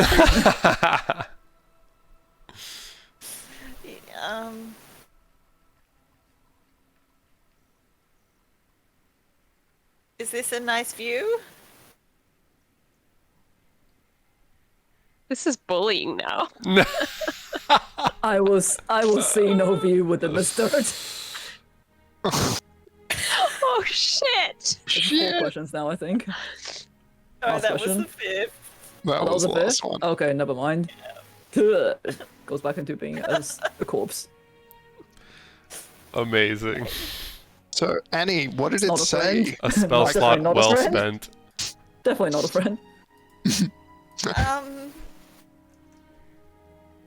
Not much.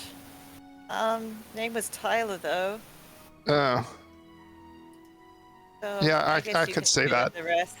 Yeah. He seemed like a yeah, Tyler. No. yeah. It seemed like he was being.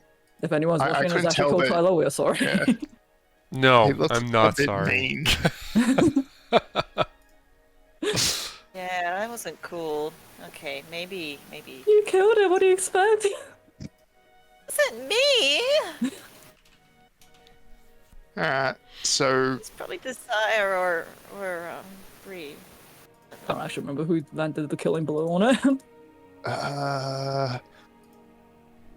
I landed the killing blow on the abbot, and I think maybe the unicorn as well. I remember that as being like a very good battle for Desire. But I think regardless of who landed the battle, it would know I you feel like as you like helped, the Annie. yeah, it would know were you as like riding someone on who was top of part of it, the like- battle. Annie Oh, wanted right. a unicorn. Annie that's wanted right. a The cloud unicorn. car.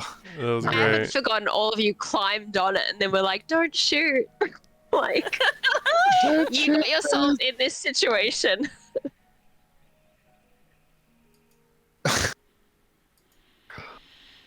all right. So bury it, or do we chuck it in the lake for the aboleth? Launch. Like, Okay. Fish food. All right, Risen Fawn. Cover these up. Yeah, exactly. All right, good job, Annie. That was high five! you nailed that funeral. Now let's go back to the inn and celebrate with a wake. Yes. Yes. Oh shoot. What's wrong? Never mind. I just recalled a previous funeral I'd visited. It was a friend of the family, and dear Desire, she was so distraught, but she looked amazing, as you can imagine. But she seems to love a good funeral. You guys I have been miss to more her. funerals here since. This is not the first funeral. That's so true, and she's looked amazing in every single one of them. 4 funerals and a wedding. Weird I can question, Oh my God. okay. All right. Alright, so you all head back to... Are you all meeting at the Blue Water Inn? Let's. Okay, so after a long day, you reach Blue Water Inn. I can actually put it on the map. Map. Where am I? Where am I on the map? There we go. So after a long day, you reach Blue Water Inn in the evening. There's a healthy amount of patrons at the bar. Though Erwin does seem a bit run off his feet without Danica being there to help. You see Brom and Bray are also rushing around the tavern, serving customers, bringing drinks, putting down goblets, helping out. I'm guessing you take your usual seat at the little corner table? Yeah. The usual from the barkeep. Erwin waves to you guys from the bar, though unable to sort of like disengage and come and have a chat with you all. But he does send Brom and he does send the boys to send some food and wine over to the party if you guys sit down. Boys.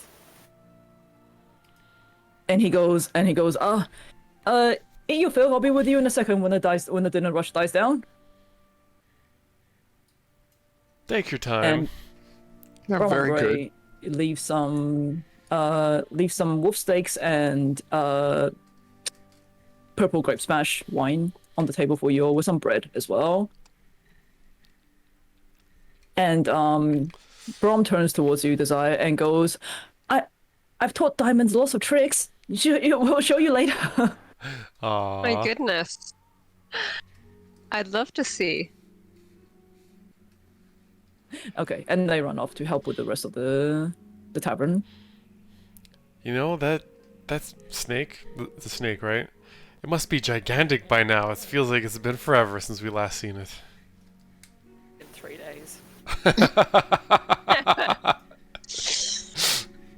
I don't think Diamond would have enjoyed the cold, being reptilian. But we aren't planning on returning to the north, are we? I don't think so, but for now, we haven't eaten this well in quite a while, I think. And dude's just gonna be busy wolfing down the wolf steak. It has been a while since you guys had, a proper hot meal. And, being able to sit without worrying what might be coming. Feels nice to just actually sit down and have a bit of a rest for a change in a friendly environment. Oh It yeah. has to be the busiest we've seen the bar, correct? Well, it's not as busy as when you guys first arrived, given, Okay. what happened after the Festival of the Burning Sun, but it does have a hearty amount of patrons in it. I know it's not on the map, but yeah. Imagine there's quite a few people in there. What's the vibe? Like, does I be looking around to just kind of assess how people are feeling about their return? I guess because the last time we were here, the festival ended very badly, and to just get a sense of, I guess how they're responding to the change in leadership. It definitely feels like a weight has been lifted off their shoulders, given that they don't have the tyranny of the Velakovics reigning over them. Given that you have seen that there's less guards around the town as well. Well, not that there really is any. Like, all of the Velakovics guards are no longer there. Everyone there who seems to have been reinstated by the current the current like power of Valaki, which is Father Lucian. It's like the council, though, Father Lucian, the Markovs and things like that. There is obviously, you overhear a few snippets of talk discussing Father Lucian's attack, and people going like, "Oh, I heard it might have been this," or "I swear I saw something that night." That kind of stuff happening. The news seems to have spread. Whilst people are jovial, there is that sort of like underlying tension. It's not so much that they're feeling oppressed from the Valakovics, but there's that underlying tension of like, no one quite knows what is going on, so people are still suspicious and a bit stressed out, but they're trying their best to enjoy themselves. And does anything come up when people are talking about the Valakovics, how they feel about the sun? Like, do they think he's going to be the same as his... Yeah, I'm just kind of curious about whether it'll be safe for him to kind of come back and assume that Burgomaster role, or whether the people will like kind of hate him because of his title. Roll a I can perception check for me to see what you can overhear in the tavern. 19. Okay. 19. You overhear from a nearby table someone going like, oh, what's his name? Victor, the son of the previous burgomaster. Yeah, I heard he was like a real devil worshipper. Locked himself away in the attic, never coming down. God knows what he was doing up there. And it's like, and you also overhear, yeah, like what he did to Fiona Walker's daughter. It's like, there's definitely still an air of suspicion because like it was never quite clear. They just know that he did something to Stella, which caused Stella to be the way that she is. But given that Fiona Walker hid her away immediately after the accident, and Victor was already a recluse to start with, he doesn't exactly have the best standing with the people of the town. But not so much because of it's more of like a misunderstanding more than anything. They just didn't know who he was. I might kind of lean into the circle of people gossiping and say, I heard that it was Fiona Wachter herself that dabbled in devil worship and may have turned her child into that state. She even abandoned her there, did you know? And just kind of like seed some gossip, I guess, to kind of put the blame for some of people's assumptions of Victor onto Fiona. Okay, roll a Persuasion? Deceit? I mean, this will technically be more Deception? deception. This will take me more deception, I think. 27. No, really? Is that what happened? Really? Damn. I knew heard that she Fiona Walker painted was up to little no good. whiskers on her daughter's face. that's horrendous, especially after what happened to her. She said she was such a disappointment as a child that she'd rather have a cat. That kind of woman. Can you believe it? Her poor son. Jesus. No Given wonder that they were there's- alcoholics. Given that their son seems to be drinking himself into a stupor every day, I'm surprised that all she did was care about her book club and not about her children. She was a bad mother. Raise her son. Oh my god. It's really tragic. I mean, has anyone seen those poor boys? Come to think of it, it has been a while, hasn't it, Barry, that we've seen them. I do hope they're not drunk themselves to death in a ditch somewhere. I think the last time I saw them was a few days before the festival. I think Clem's camera is stuck, so she's just kind of stuck in this like smalling position. What the heck? That's great. Smiley face cam. Yeah, it's been a few days. Actually, I come to think of it, I haven't seen them since the festival. I wonder what became of them. I I mean, mean, the house has been ransacked since the festival. I personally haven't dropped by, but I doubt they'll be taking refuge in there. They must be gone into hiding.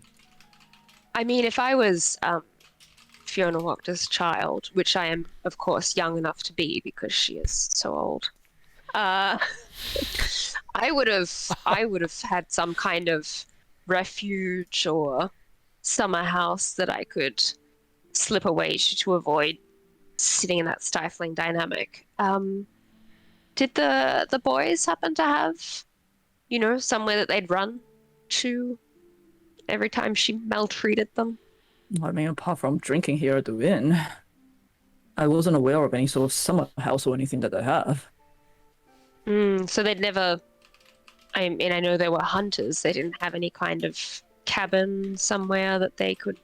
Hunters? Spend a No. few days. Those you leave those boys alone. Like they don't even know if they know how to cook to feed themselves, really.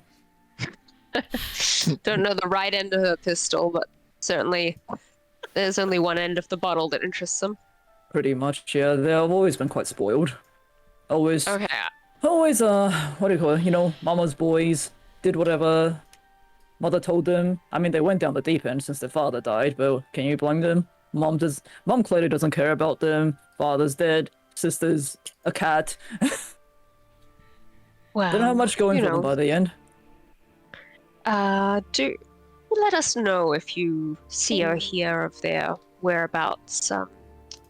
My my traveling companion is, quite a motivational speaker when it comes to people suffering from addictions, although his usual cure may be more of what ails the Wachter boys. Perhaps he can find something else to suggest to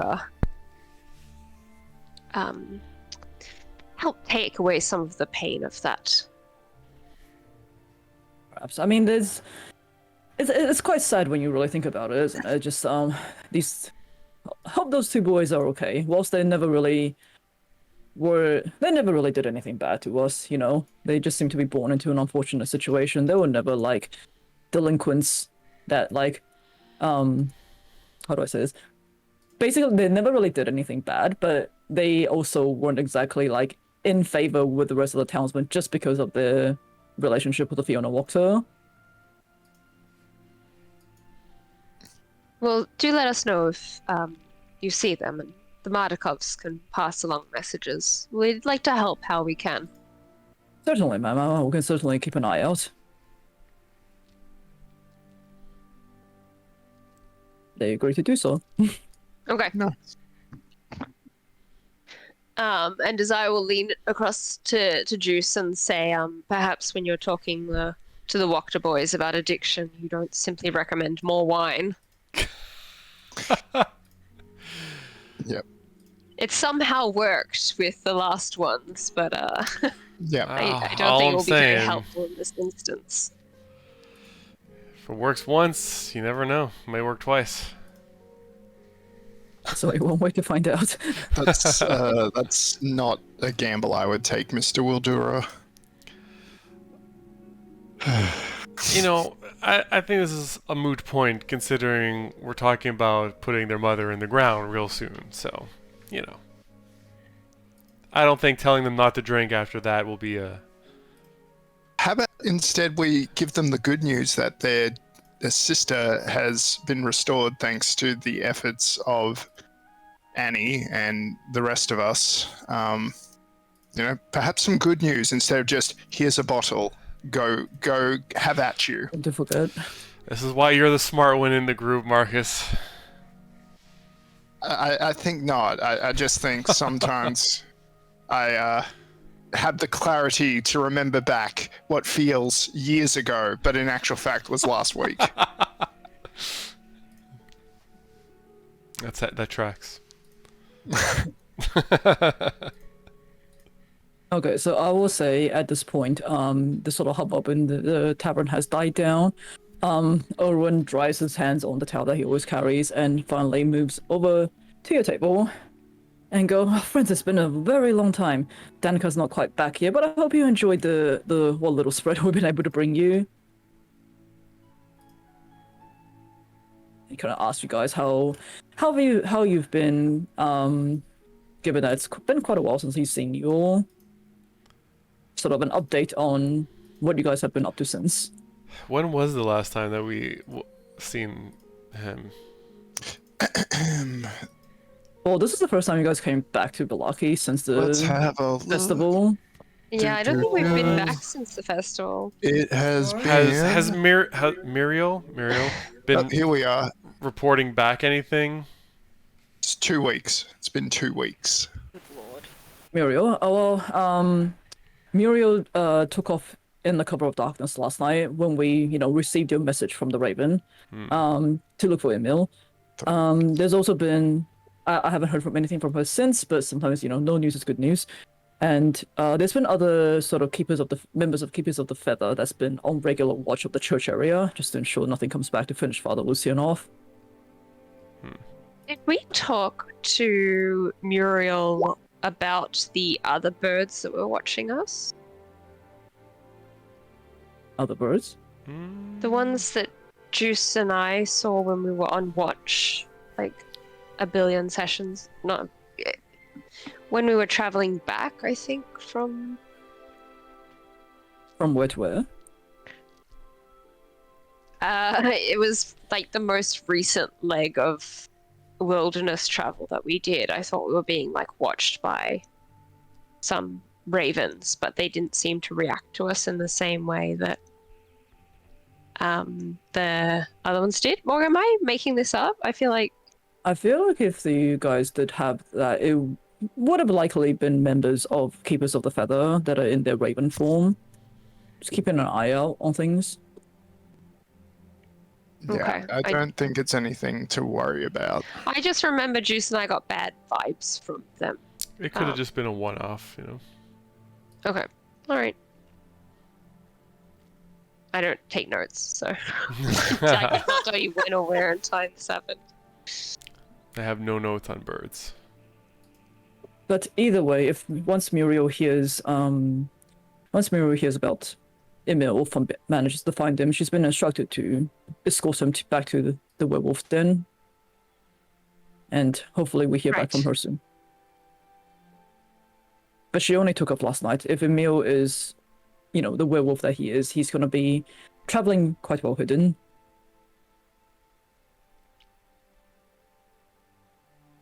But yeah. Is there anything else you would like to ask him? Or ask of him?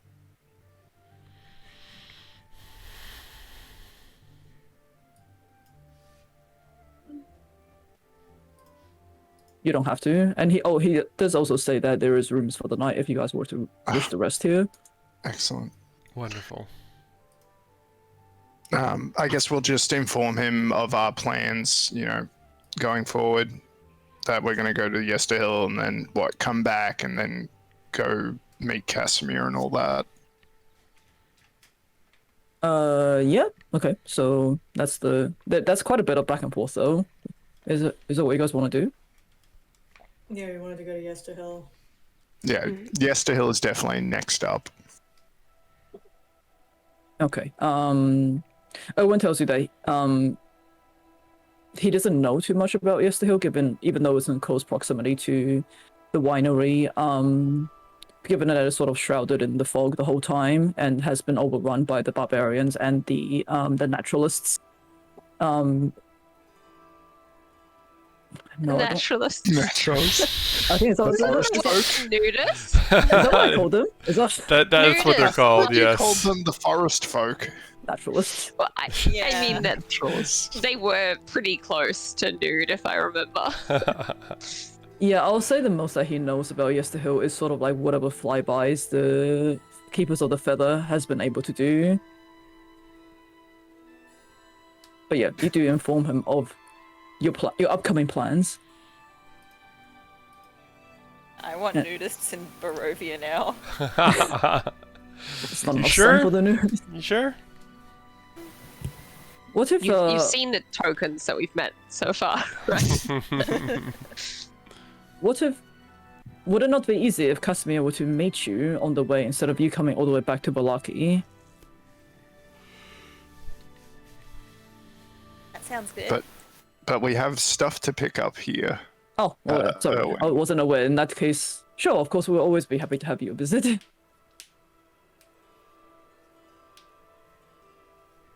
I'm glad to hear that. Okay. Anything else you guys would like to do before you head into the long rest, or... If not, we can fast forward. All right, so you guys are put up. Oh, I suppose like. Actually, there's one thing. I remember off camera. I think it was. I bought 200 GP of diamond dust. Did you have greater juice? Do you have greater restoration available? Let me check. How are my slots?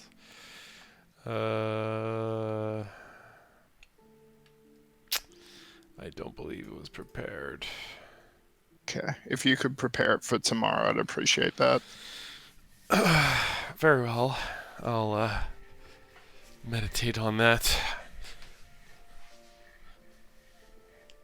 Praise Elatra. So this Elatra be is praised. just in case you guys are wondering. It's just because Marcus and Desire still both have the Hag Curse of the reduced HP. Oh. So that would finally get rid of that. Right. But you'll have to do it 2 separate times, right? Correct. Okay. So that can be something that you guys sort out tomorrow. Exactly. Because these were prepared anyway. Alright, cool. so All good. yep, the boys show you guys all the tricks that they've taught Diamond since and you guys are put up into some nice dwellings and you get to rest up for the night. Yay. If no one else has anything left you want to do? Okay, then that's a no. Dude's gonna cry himself to sleep. Roll Why for does it sound stealth like to there's hide some crying. kind of snuffling pig in the other room? Actually, yeah. Why don't you roll for stealth to see if you can Maybe hide CC your licking crying sounds? herself.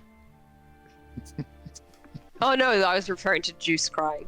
Oh. Are you trying to hide your crying? He just has a pillow.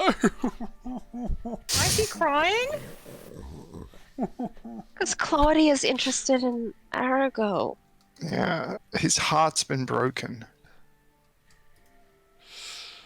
That's his name, Arago. I forgot his stupid name.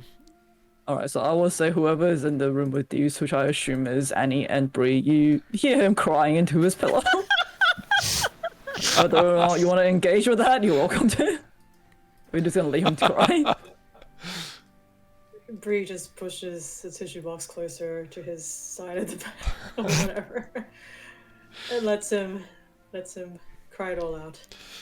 You just see like tissues like disappearing and just like into the space between the blanket or the pillow and his face. Gives him a pat. I'm here if you need me. He doesn't say anything. Just a little bit more stifled. Yeah. Still don't know how this romance came about. Saw each other across a crowded orphanage. Boom! Kapow! And The just like in usual- any good Go ahead. action movie, you had Love Under Fire, because there was the whole festival of the Blazing Sun, where you saved her and her kids. Yeah, the usual meet cute of where you save her children from a deadly onslaught in a town. Come on. Sure, people are weird. Okay. Alright, so yep. You'll have a very restful night and you gain the benefits of a long rest, and we will also go into our rest IRL. Our long rest. ARL rest. Short rest. Actual rest. Our short rest. Yep, so we'll be back in about half an hour's time. Everyone get some food, get some coffee. And yeah, we will see you in half an hour from now is 2:20. Around 35 minutes. Alright, see everybody then. Alright.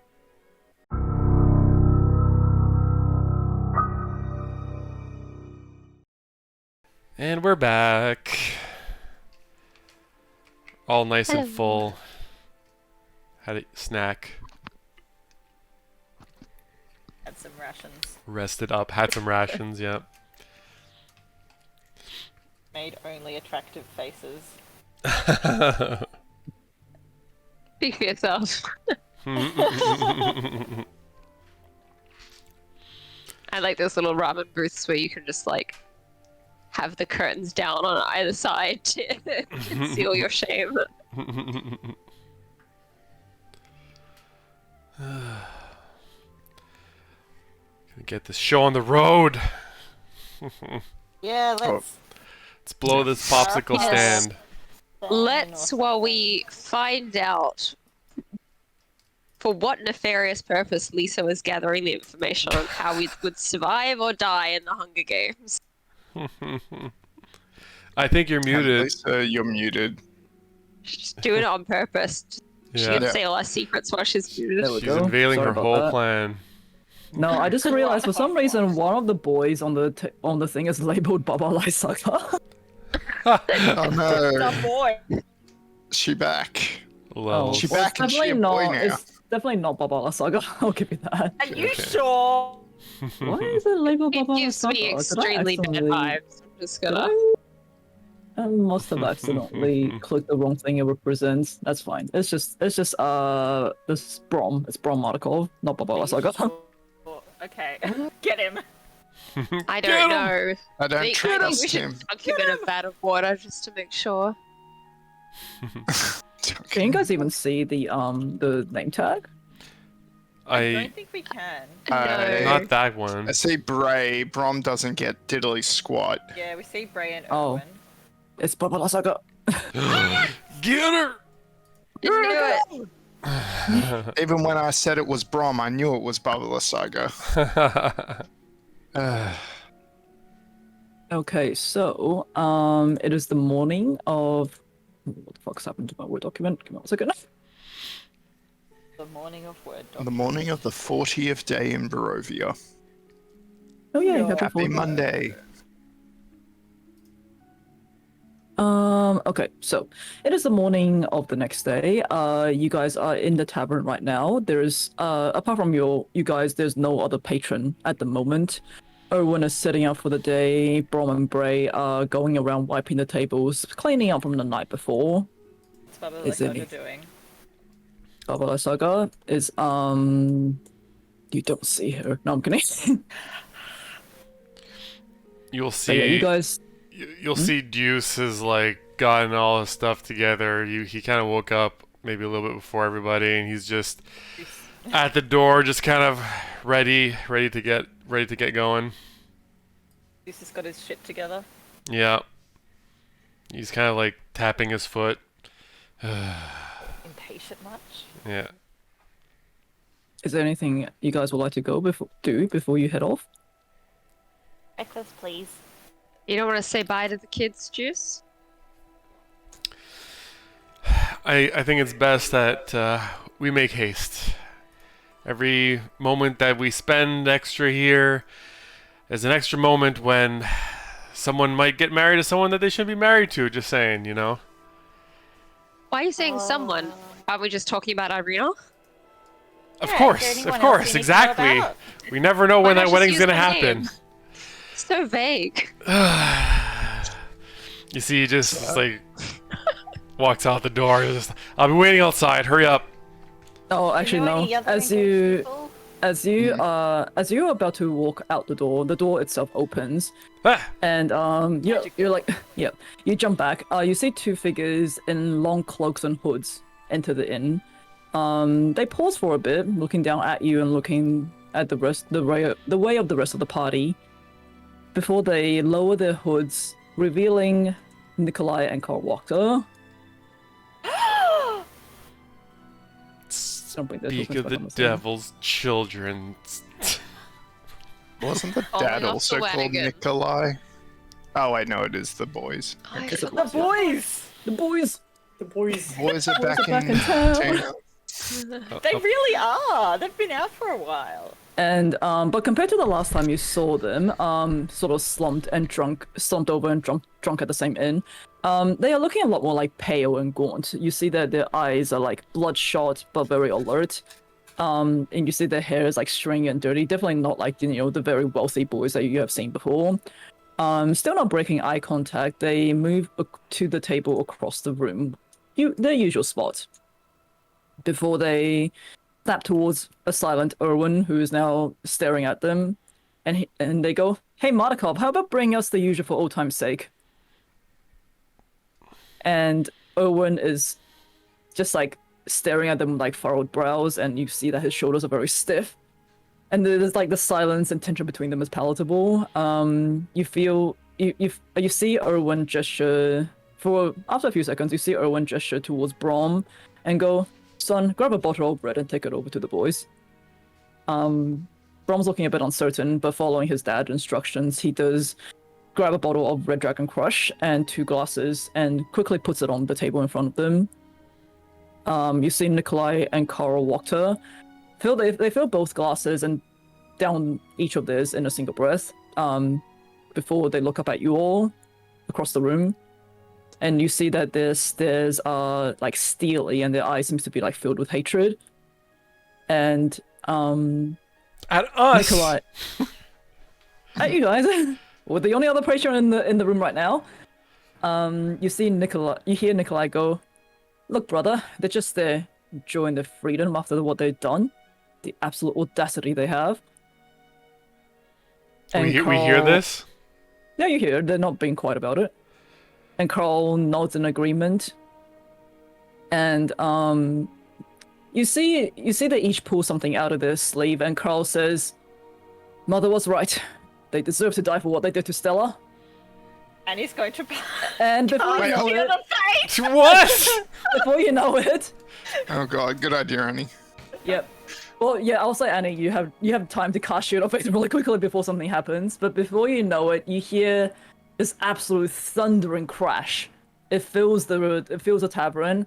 You see like heavy rubble rain down on you all as the Water Boys transform. They put on something and which turns them into these giant towering beings, just bursting through the roof of the inn. Beans? You see the appearance has changed, like the appearance and physique has changed completely. As Into beanstalks? I think it's more like they've EINGs. titanized themselves. So yes, they're like, and as you their see hands. what appears to be two giants now standing before you, casting a shadow over the carnage of the tavern. And I'd like you all to roll initiative. oh, we The didn't even get our morning audacity! They have to speech. say that we have the audacity.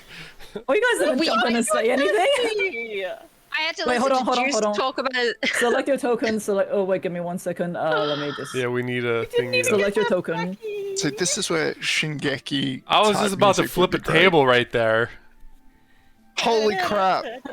Ah! Fighting time. Just gonna go over and just say, how you doing? How's it How going, you mate? doing? Yeah. No one jumped in to say anything, so I was like, well, I'm gonna keep going. I was curious what they would We do. were being polite. Yeah, We were being polite. It's like, oh, a spot of morning drinking. Well, like you know, beings. uh, No, really. judge not lest you be judged. Oh, bloody hell. Pretty good, pretty good. Juice 22, Annie 19, Bree 20, Desire 13. Love Marcus 18, 12. Marcus 12. Nice. Yeah. I'm Well, just gonna quickly put on shit. some music. Coming here, putting holes in the fucking roof too, after asking for a drink. Also, Juice is first because he's so on edge. Mm-hmm. That's my an God. expensive Juice drink. is amped up. Makes sense. I was right Juice might next be to him. taking out some kind of unrelated emotion on this situation. Now we get to remember how to battle in D&D. Okay, so everyone's got their initiative. Yep. Alright, now I'm going to roll for the two of them. You guys can see the tokens, yeah? Yeah, they big. Yeah, they're freaking huge. They real big.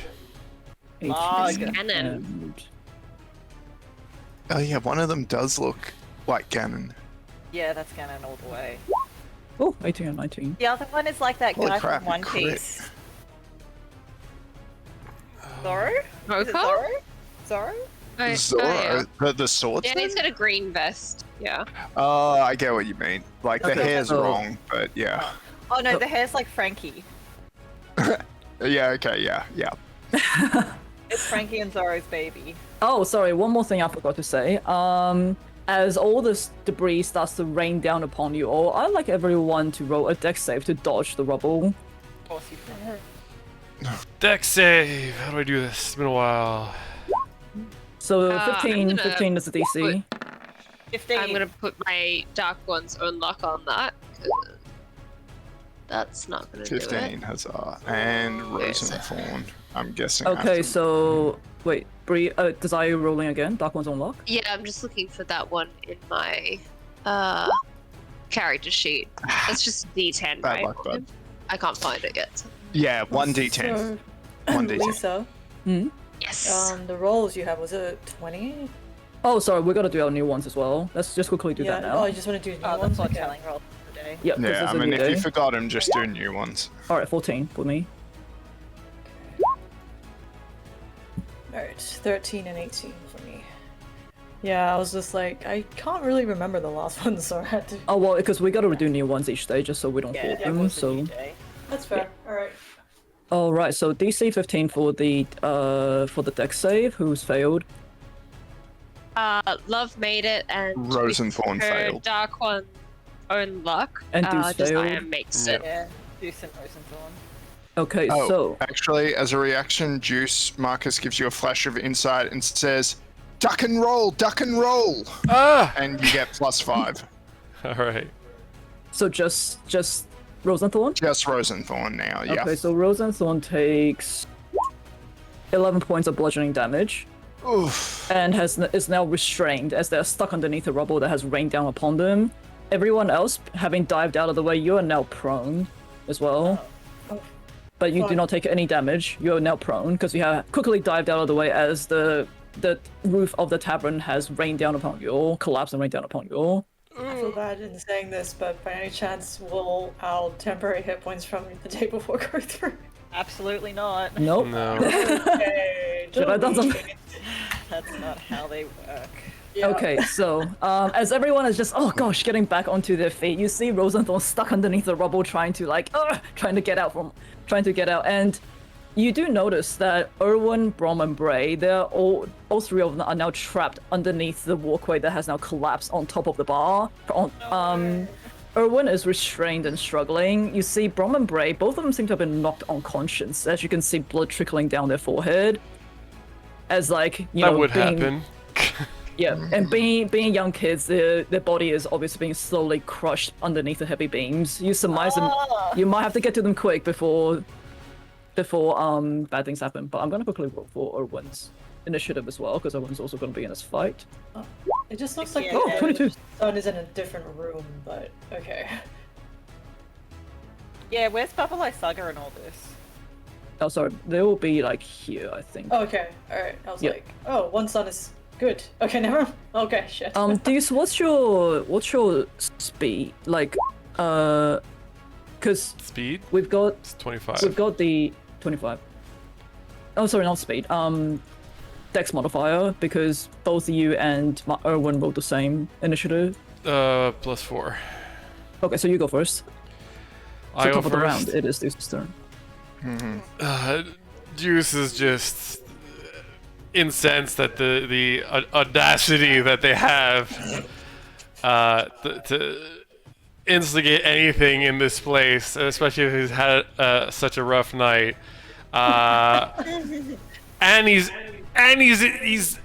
a giant in his fucking space, so the first instinct he has is to put his hands, around the leg of this now giant. What was this guy's name again? I don't remember which one that one is. Whatever. One of the The giant with walkers. the armor. Yeah. And he's gonna cast Inflict Wounds at 3rd level. Cool. What do I have to roll for that, I see. if anything?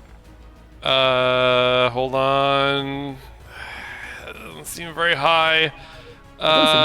Lucky. Rerolling it. Come on. 20. Hey, there you go. 20 to hit. 20 to hit, yeah. Yep, that obviously you manage to find just a bit of skin between all those different plate mail as your hand seems to cause DK to go. 33 points of necrotic. That's That's insane. a nice roll. Yeah. Okay, just gonna minus that. But yeah, that definitely caused a lot of damage as you see the skin sort of slough off from underneath the armor. Not having a good morning. Anything else you'd like to do? I can move through space. I'm gonna slide over to the other side, I guess. If there's space there to try and position myself to maybe help the Mardikovs after. Action to be getting up though. Yeah, half a movement to get up. But you Oh, should half still my that should be movement? more than half a movement to get up. So you should still be okay to get Yeah, there. I should still be able to move that far. Yep, so you quickly slide between the legs of the fire giant and get to where the Mardikovs are buried. It is it. now Erwin's turn. Erwin is going to try a strength check just to get the hell out from the rubble that has buried him. Strength. He does not quite make it as he's just trying to push this really heavy beam often. You see him struggling he seems to lift it a little before it crushes him back down. He is not able to escape in this round. Alright, Bree, it is your turn and you're on deck. Okay, from where we are, like, is this door open?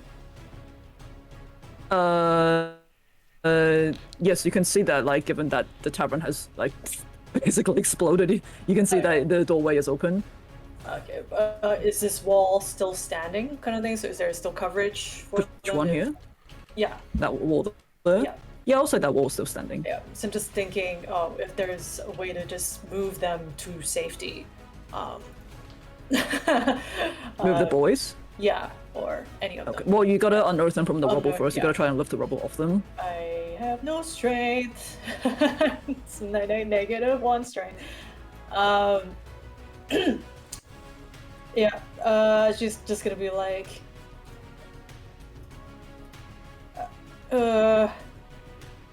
we need to save the boys. I'll try and create a diversion. Okay, so she just parkours over here to where You say that out loud. We need a diversion. Here, I would assume You also have half your movement, just FYI, because you were prone. I wasn't prone. I rolled 21. No, you weren't crushed. You weren't restrained, but you were okay. prone from diving out of the 1, 2, way. 3. Yeah, I can work. I can move 5 squares, so 3. 1, 2, 3. 3 squares. Yep. And I will short sword attack. Oops. Wait. Yep. Yeah, that definitely And, hits. First time feeling the intensity of the moment, she's gonna. She feels the coin glow, like in her pocket on the side, and she's going to inflict also wails from the grave. Nice. Hold on, so you get 31 damage first? Yep. Yep, and what does Wales from the Grave do? Summons a bunch of whales. Immediately after you deal your sneak attack damage to a creature on your turn, you can target a second creature you can see within 30 feet of the first creature, and it takes 3d6 necrotic damage. Okay, You yeah, also go for deal it. this necrotic damage to the first creature. So, Nice. okay, so 11 points of damage to both. Okay, so I can't even save against that, right?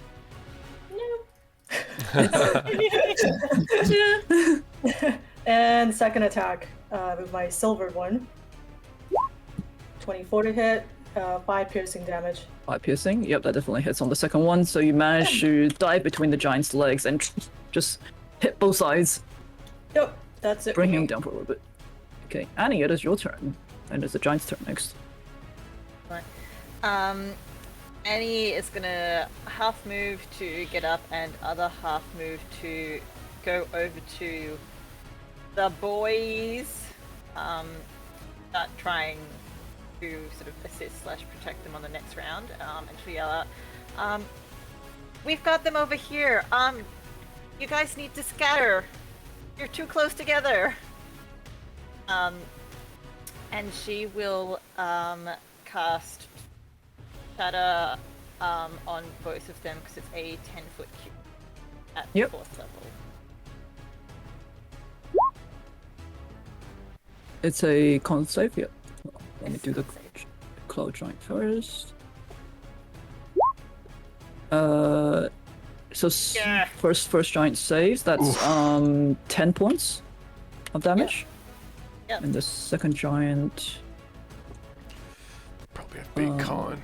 Oh shit. Plus 10. Cloud Oh, sorry, giant I hit the wrong button. and Does fire that give me the giant. +6? Oh, Oh wait, hold on. I hit that's the wrong the save. ability, not That's the ability. saving Yeah. throw. Save is 24. Jesus. They are Okay, very big. Yeah. Big on and a strong. You still save, got they 10 take points half on each of them. damage. Yep, so you still get 10 points of damage on each of them. Not bad, but they definitely are very resilient given their size. Yeah. Annie's also got her bonus action to roll on the Tales from Beyond. Mm-hmm. Is it this button? I forgot.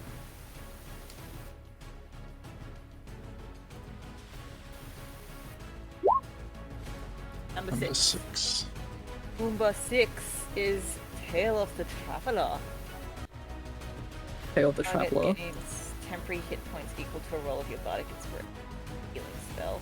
Oh, so it's temporary hit points temporary anyway. hit points. We could probably use some of those. Yeah. Okay, so it is now the giant's turn. The first giant. Given the insane amount of damage that Bree managed to hit on both of them, it makes 2 great sword attacks against you. So the first one. I'm assuming that hits. Whoa. These fuckers. I don't know, why is it not auto-rolling the damage? Damage. Wrong. You may need to set it on the journal thing if you're doing it out of the journal. That's weird, why is it not? Because there's a setting that's like auto roll damage. Yeah, usually it already has that ticked. I don't know why it's not auto-roll. Almost roll advantage, don't roll damage. Okay, give me 1 second, that should be it. Alright, I'll roll that again, so it was a hit, obviously. For 25 points of slashing damage. Holy crap. Okay, And that's a low-ish roll. Okay. Do you wish to do yeah. anything to it? You said 2 attacks, right? Well, that's the first attack. So 25 points for the first attack. Okay. Do you want to uncanny Go dodge to- that, yeah, or...? yeah. I'm just going down. Yep, uncanny dodge it. So that would be. Fuck, where is it? 12? 12. Mass. 88. 48. Okay, yep. Okay, as you try and jump out of the way, the second attack comes down towards you as well for the next one. Shit. I should have used it for the 27 hit. It's 27 hit. I should have saved it. Okay, it's all good. Yep. Alright, so the second, you do not manage to dodge, it's almost as if you jump out of the first one, but you jump straight into the second one as 31 points of slashing damage. You get hit by the second great sword attack. Yep, all good. And the giant is gonna stay in this place. Alright, it is Love's turn, and after the next giant, Desire is on deck. Okay. Which one has taken the most damage so far? The one that's closest to you, the one with the armor. Cannon. Okay.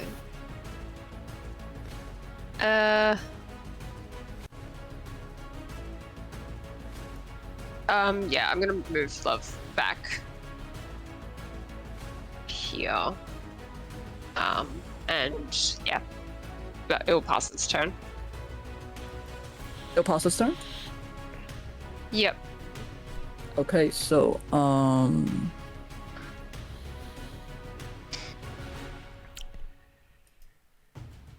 it is now the Cloud Giant's turn. Let's see. They do have slightly longer reach given the size. Okay, so you see the Cloud Giant has a, what is it called? A Morning Star that it seems to like turn over in his hand as it makes 2 attacks against you, Deuce. It does have a 10-foot reach for the first Yeah. one. Oh, Oh, it's Jesus. still not auto rolling. It's probably the same thing Yeah, give me 1 second. as the fire giant. Yep. Alright, so this is the damage. 25. You're gonna do anything for it? Not much I can do about it. Alright, as you're sitting there going, well, there's not much I can do about it. The second attack comes through. Ah! Uh, Oh, Christ. This is insane. 22 points. Ow. okay, so in the future, everyone hassle Annie as soon as she wakes up. And No time even for have our breakfast coffee yet. first. Yeah. No one said anything. No one jumped in, so I just kept going. That's fine. No, it's fine. fine. It's fine. Alright, well, We're it just is, being polite. it's Desire's turn. And Marcus, you're on deck. Okay. Shoot. Why did I have to be? How far is his reach? Like, Well, with what you saw the Cloud Giant do, it seems to have a reach of 10 feet. Given their size, you surmise the Fire Giant probably also has about 10 feet of reach. okay. Cause yeah, I'm just like, what's the opportunity?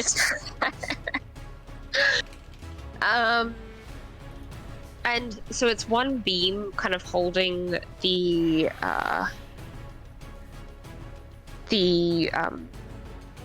Markovs down.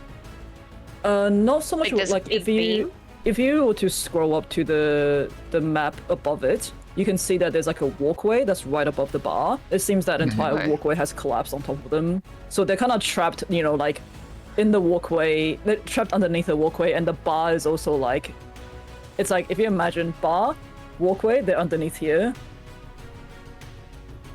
Which one's in the middle? Bar walk. So this is the bar. This is Yep. the walkway that has now collapsed. They're trapped underneath here. Okay.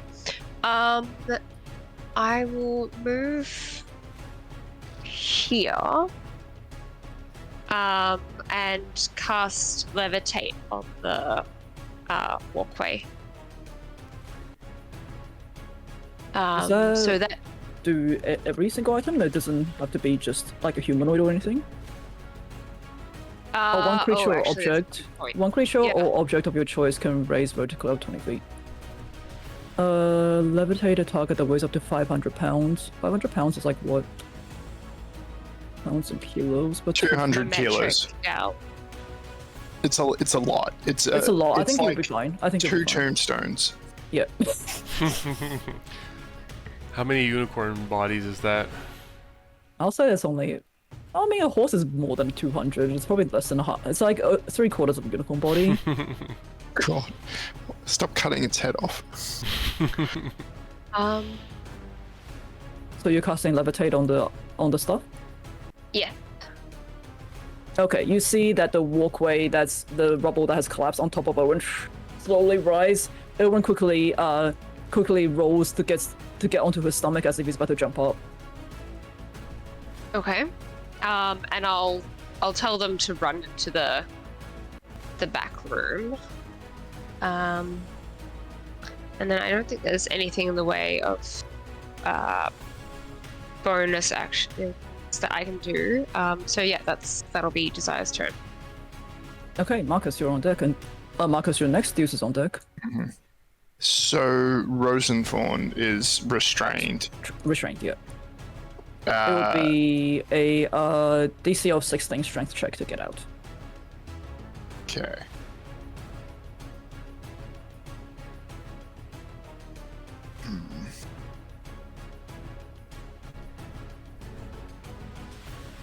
I'm just thinking about it. Alright, we'll let Rosenthorn have a try. And if he gets free, great. If not, that'll suck. Okay, Rosenthorn. Go for it. How did he do? Not great. Not great. You see Rosenthorn struggling. He can't quite get his feet underneath him to push up. Poor dog.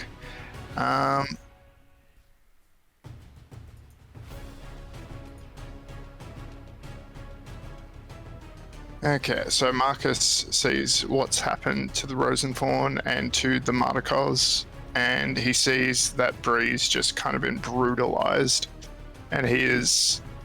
I think Deuce is worse, Very- technically.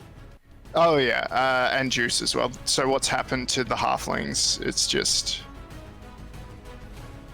terrible. So he unsheaths the greatsword from Argenvost Holt, and he walks up to the two boys and says, "Hey, you drunkards! Let's see if you can fight as well as you can drink." And I cast thought he was haste talking on about the himself. children on the floor.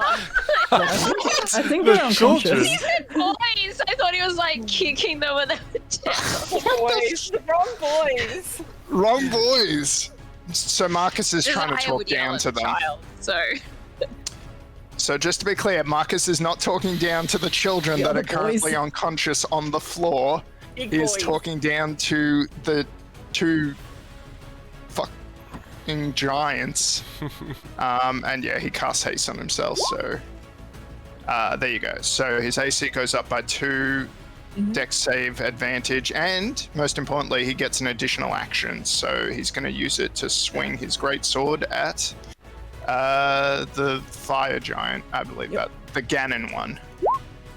So a 20 to hit That definitely hits. For 11 So points of 11 slashing. slashing damage, magical slashing damage. Anything else? And that's Marcus's turn. Doesn't he get in 2 attacks?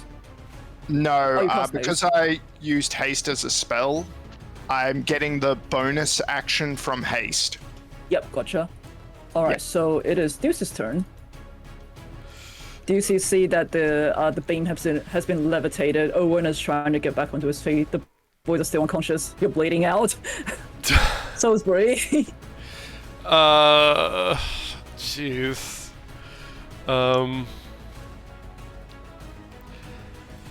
I guess I'm just gonna tell the boys, Which boys? the big ones, the big boys. You're getting a little too big for your britches, and you hear it echo, "Bitches, britches," as my mirror image comes out, and Bitches. Bitches. yeah, exactly. And yeah, I'll have my mirror images, and I'll kind of like try and like it doesn't actually happen, but like it's like form a wall of deuces in front of the Mardikovs.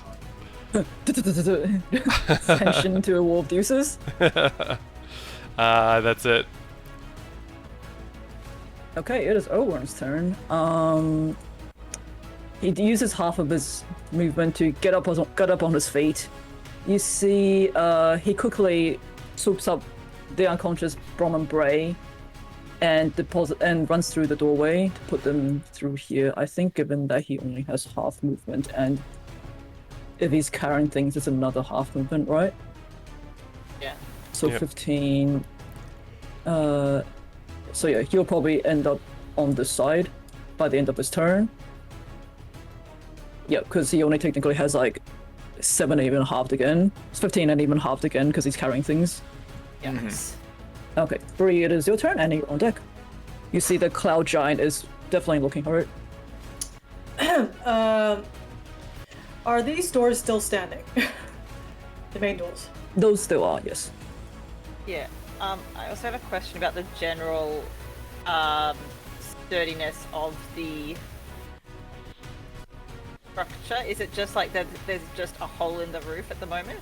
There is, yeah, they seem to have burst through the roof completely. Okay, even open to the second story, because Open to the second story, yep. is okay. Yeah, so it's just some roof damage at the moment. Okay. So, this is. Yeah. Okay. Maybe not. Okay. Bree bonus action disengages, and she moves here, and then she pulls out the musket and shoots. Come on. Wait, hold on. Changing weapons is a bonus action, isn't it? What weapon is she changing from? Short sword. Yeah. Is that what we usually says? I don't know. We never haven't really done it that brought it much. Yeah. Because I think can- it's usually a full, like by rule, it's a full action to change weapons in combat. But I think I downed it to a bonus action to make it easier Okay. for people. But if Right. you're already bonus action disengaged, you won't be able to change into the musket in this round. Okay. Can I just go back then? 1 sec. So. Yeah, sure. Okay. Here. Okay, I'll attack. Is that alright? With Yeah, with my sword. That definitely hits. Yeah. And This still then- has a sneak attack here. Yes.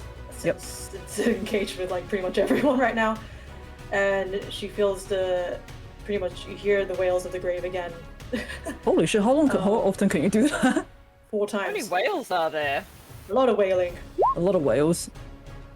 What does that even mean? Why is it blue? Oh. It's because you Okay. rolled both the highest max. roll and the lowest roll. So that's another -9 to Oh, each it's one, yeah. blue. Yeah, I don't think I've ever seen a blue before.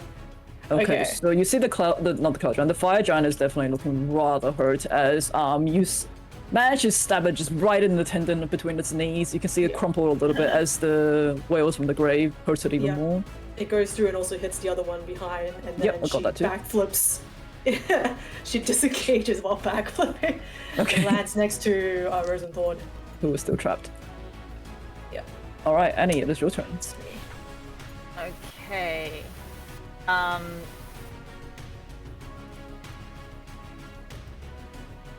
All right. Am I with this adjacentness? Am I currently in combat with Ganon? Yes.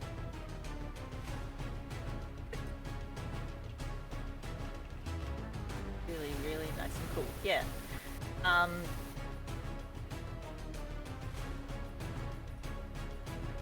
And at the Bree has taken more damage. What? Did you mention me? Yes, is it you? You've taken more damage currently, yes? Only the first round. She's probably lowest, yeah. Yeah, the water giants haven't had their second round yet. Yeah. Yeah, that's Yeah. coming up.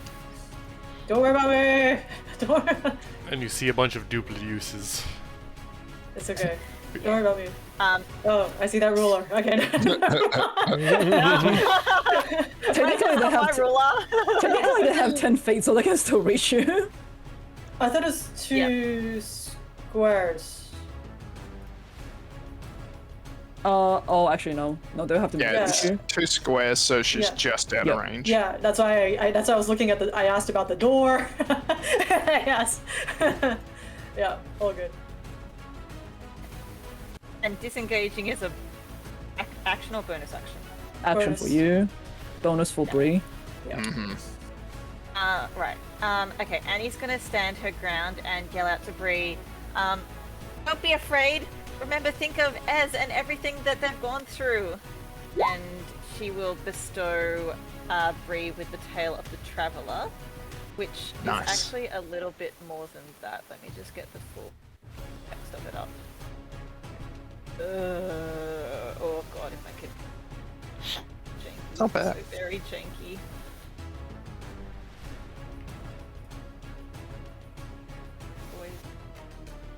Oh no, I see that ruler. Where am I supposed I'm just looking at my options. Oh no. Bye guys. Okay, so that, yes, you get 10 hit points equal to a roll of my Bardic Inspiration die plus my Bard level. So that would be 1d8 plus 7. Oh, fuck off! That's a 2. You did already roll all this. Yeah, there's a temporary. Yeah, like if you just look thing. above, it Oh, even it's says. Your ignore turn. me! Yeah. Oh, that's cute. Okay, ignore me trying to be smart. I just knew that there was more information than what I was just putting there. But yeah, you've also got, yeah. Okay, thank you. So it's 11. Yes, so temporary you've hit got points. some temp hit points, plus 1 to your AC, and you can also move a little bit quick. Eee! Bree just flicks her hair in slow motion all of a sudden. She's like, oh shit. For no particular reason. Okay. Thanks, Annie! You're welcome! Is that it? And Annie's going to... No? Annie's going to put a hand on Desire's shoulder and give her Bardic Inspiration. I don't know what she's going to say. We can handle these big boys! Oh, I don't know why I did that. Perfect. Perfect. It's a D8. Yep, D8 don't to change add a to word. Whatever you would like, Desire. I also think there's a little something special with my Bardic Inspiration things at the moment. The here. Yep. I think this is the first time we've So when you get a level up, isn't it? Yeah, when you get a Bardic Inspiration die from me and you use it to cast a spell that restores hit points or deals damage, you can roll my Bardic Inspiration die and choose a target affected by the spell and add it onto that. So, boost your damage. Yeah, Nice. Nice. that's my turn. That's your turn? Okay, so Bree, you feel a little bit more reinvigorated Yeah. from that. It is now the fire giant's turn. Oh fuck. Let's have a look here. All right. I'm not here. This is something a little bit different. Okay, so seeing what you just did, Annie, you suddenly see the fire giant. Its hand comes towards you as it attempts to grab you. So this is going to be a Why grapple. does Annie always get grabbed? Too small. This is going to be She's a not grapple. that small. There's 2 halflings in the party. She's the medium height of the party. But you're the one that just did something. I didn't do anything to them. I just buffed my friends. Anyway, so you can either do a strength or a dex to get out of this grapple. Oh, is it not a? Oh. Oh. It's like, Is that either a strength save or a dex save? Yep, strength save or dex save to get out of this grapple as the giant tries to grab you in its hand. Okay, that's gonna be a. Try again. 25! Nice. You look like you're about to dive out of the way, except divine intervention. No! 14. No, you don't! oh no, I can't help you. So just as you're about to dive out of the way, the giant grabs you just around the torso as you feel yourself get picked up and thrown across the room towards Bree. Yeet. I'm gonna treat this as a because this is a bit of a, it's not part of the character sheet really. I'm gonna treat it as like a rock throw, okay? Ah, What's the yeet damage on that? it's an Annie eat. Okay, so it is 19 towards Bree as an Annie flies towards you. Oh no. Oh wait, you added, was it a +1 AC? Yeah, 1 AC. Yeah, Yep. you got a +1 AC. I'm 18. No, that'll be 18. Okay. Oh no. I guess that hits. That hits. Okay, it won't be 36 because it's Annie and not a rock. I'll say it's half that. So Would it be half to Annie, half to Bree? yeah, I will think so. So 15 points. 15. Hold on. Wait, 36. half of 18. 18 each. 18 each as you just collide into each other. I am going to As Annie is now. uncanny there. dodge that. Uncanny dodge the Annie. Are you Uncanny uncanny the Annie? Annie. Yep. I need to do this. I need to. 8, so wait, that's half. You wouldn't uncanny dodge an Annie. So it's 9 damage. Apparently you would. Okay. Okay. Okay, so you guys take on all your. I will say, Annie, as you were picked up by the giant in its hand, you do see what appears to be a large glistening ring on its finger. Ooh, shiny. Before you notice that, before you're yeeted towards Bree, thrown across the room towards Bree. Okay. Which finger? Which finger? The middle finger. This one? Yeah, that one. Okay. All right, it In is. that Australian English. It is Love's turn, and the giant is next. The other giant is next. Yeah, loves staying out for so you can pass the turn. Okay, it is the cloud giant's turn. Smart. But Let's see.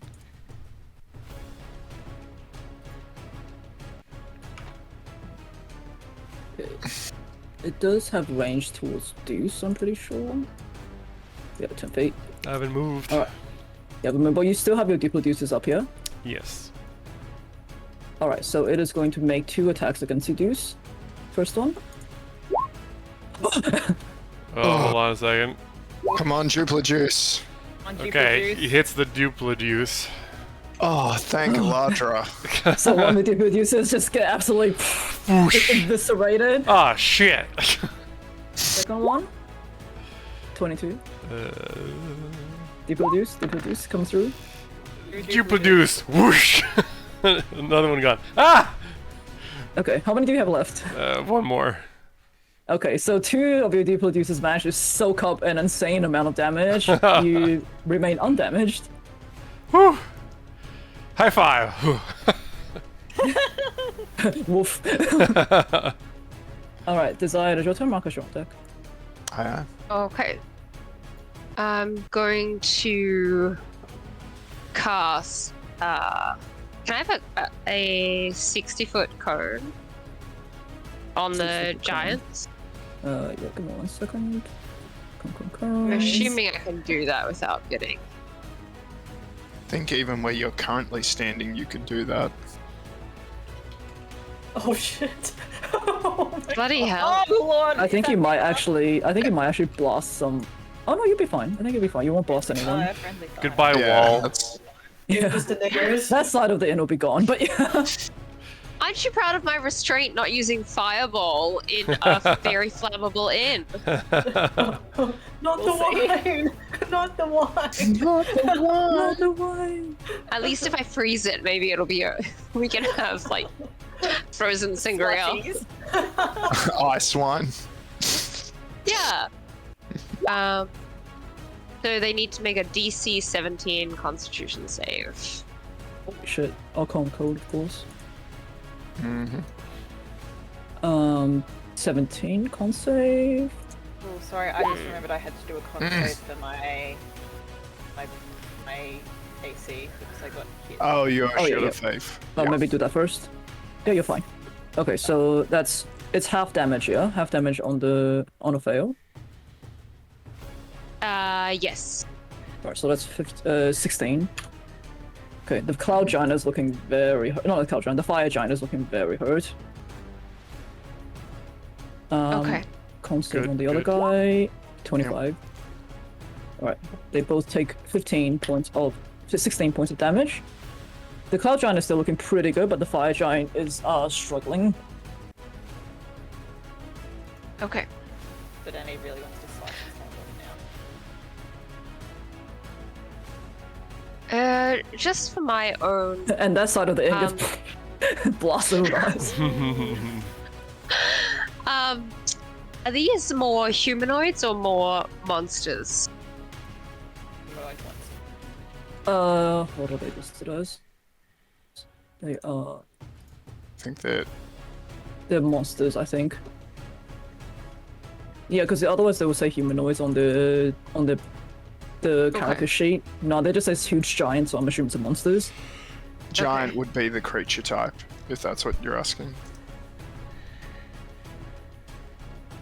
Okay, thank you. Anything else? No, that's. Alright, Marcus, it is your turn. Deuce, you're on deck. Alright, we'll start with Rosenthorn trying to get out again. And Rosenthorn. Still Wait, stuck. what did he need to get to escape? 16. I'm one short. Doggo is still Alright. stuck. Oh.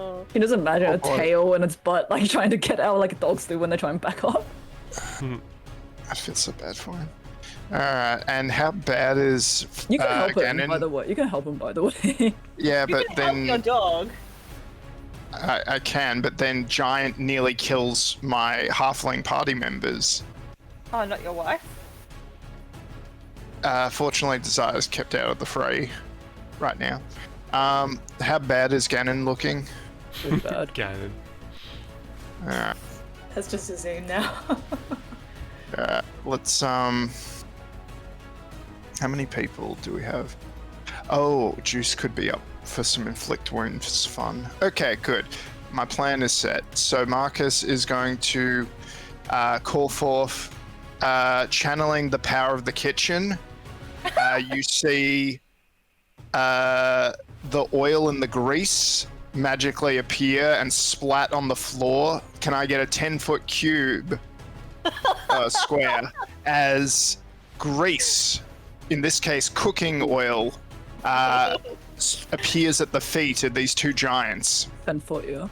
10 foot. Yeah, so I'm I assuming can it's get between both. Yeah. So just put it between them. Yep. Very All convenient. right, amount of so they must make dexterity saving throws. Oh, DC 17. they're not gonna be very good at this. I hope so. Not fire giant falls over, On prone, your ass. Nice. and the cloud giant. Oops, sorry. Cloud giant. Dex 17. Dex saving throw. Yep. Yeah, click. Nice. Also falls. Flop. And Plop, plop. if Marcus had glasses, he'd push them up on the bridge of his nose, but instead he'll doff his hat and say, "The bigger they are, the harder they fall." And then he Next. gets the bonus greatsword attack, which now has advantage. So 19 to hit. That definitely hits. I'm guessing you're going for the fire giant. Yep, 17 damage. Yep, so as the fire giant falls onto its butt, you come through with your great sword attack, shing, slices down through its armor cleanly. As you see, the fire giant seems to like shrivel, and you see its form shrink and shrink and shrink and shrink and shrink before it turns back into Carl Walker on the floor, unconscious. Okay. And at that moment, you do see the ring that it was wearing on its middle finger seems to and disintegrate completely. Damn it! Okay. Can you I'll just move them out of switch this the thing. tokens Yeah. out? Thanks. Doing that right now. And he wanted to wear a giant ring as a tiara. As he is on the floor unconscious. And Marcus will move up to Carl's unconscious body and yell out, putting the greatsword to his neck, will yell at Nikolai, yield, or your brother will face his fate. And that's my turn. Yep, he won't be able to respond until his turn. Okay, Deuce, it is your turn. You now see the one of them has been defeated, and you see it's just the cloud giant left in the corner. All right. I'll move a little closer. How far is his turn? Oh, he's next. Okay. No, wait. Yeah, he's next. Okay, perfect. I'll say, you heard him, and I'll have my hands right against his shins, and I will hold a 3rd level inflict wounds to see if he gets up and starts attacking us again or not. Against Carl. No, against the still giant one. So if he tries Okay. to get, I don't think Carl's getting up to Oh. attack us. So Also, you're holding an inflict wounds, is what you're saying. yeah.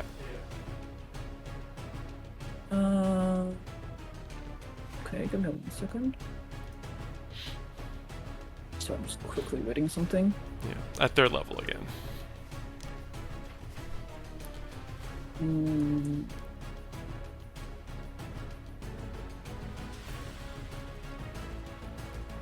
Sorry, I'm just quickly reading something.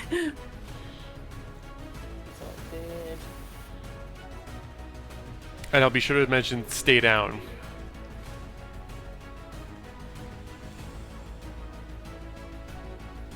Okay, well, it is Erwin's turn. You see Erwin duck out from where he is, and actually, I think this might be the first time any of you have seen this, but Erwin starts to transform.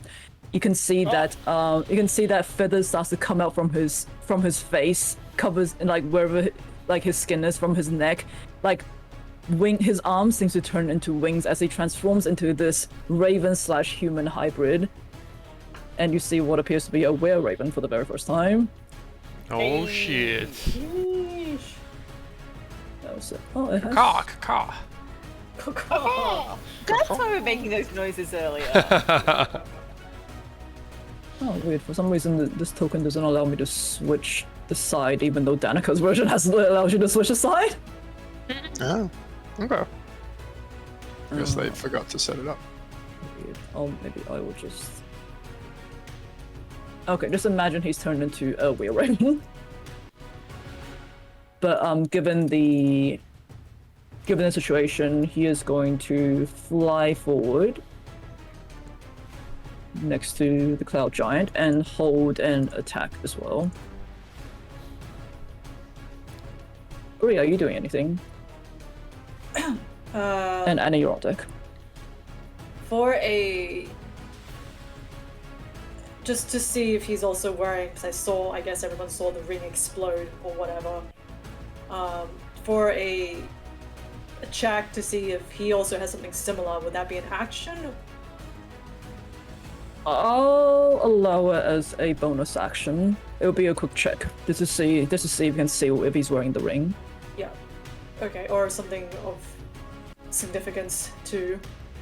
I will do that as a bonus action, and for my action, I would like to try and help Rosenthorn up. Is that? Yep, do your first. Let's do the perception check first if you want us to do that. Just wanted to let you know what I'm planning. Okay, 22. Perception. You do see a similar ring in the middle finger of this Cloud Giant. Was it on the other middle finger though? Yeah, it's on the other middle finger. The other. Yeah. And she helps Rosenthorn up. That's it. Yeah. And I guess she says. Oh, you have to do a strength check with advantage. Oh, okay. Because you're. Strength check. Actually, no, it won't be a strength check with advantage. It'll be a straight strength check because you're just helping him up. That's a save. That's a save. Check. Save. My bad. I was like, yeah. Okay. Oh my god. Never mind. You're going like. No. Cannot lift. You need to eat less. Oh my god. Oh my god. All right, Annie, it is your turn. Annie, you've just been yeeted across the room, smashed into Bree. What?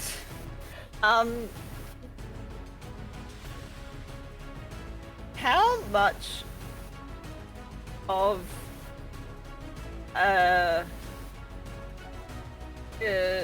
would it take to cut off a giant's finger? Why are you ruining Lisa's Google search history? I mean, I would say roll to hit first, because it's still gonna be AC. And if you want to specify cutting off the finger, we'll go from there. Okay. Just with Annie's intrinsic arcane knowledge, having seen that other ring explode, would she be able to make an estimated guess that it would retain its damage if it was removed before its thing was expended? Like an arcane. Oh, what do you mean? What do you Like- mean, train its damage? Like, because the other one exploded when he presumably hit like 0 HP and returned to his other form. If the ring was removed whilst they were in the giant form, would it still retain the ability to make someone do that? She wants to know if it's reusable. Yeah. That sounds so wrong. I will say roll a Arcana. Yeah. Big Annie? Wouldn't Big Annie be fun? What about big duplicates? It would certainly be something. It would As definitely. with a 12 in Arcana, it's you haven't quite seen something like this.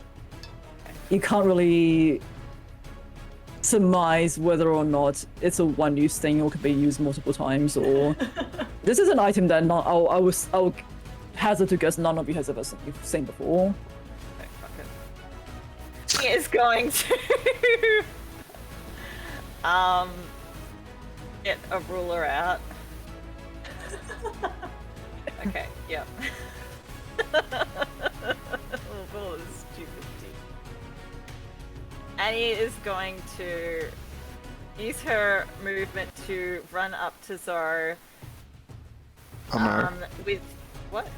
You're in the grease, mate. You're in the grease. Who says in the Technically, grease? Deuce is also in the degrees. Oh shit, yeah. In fact, You're yeah. also kind of in the grease.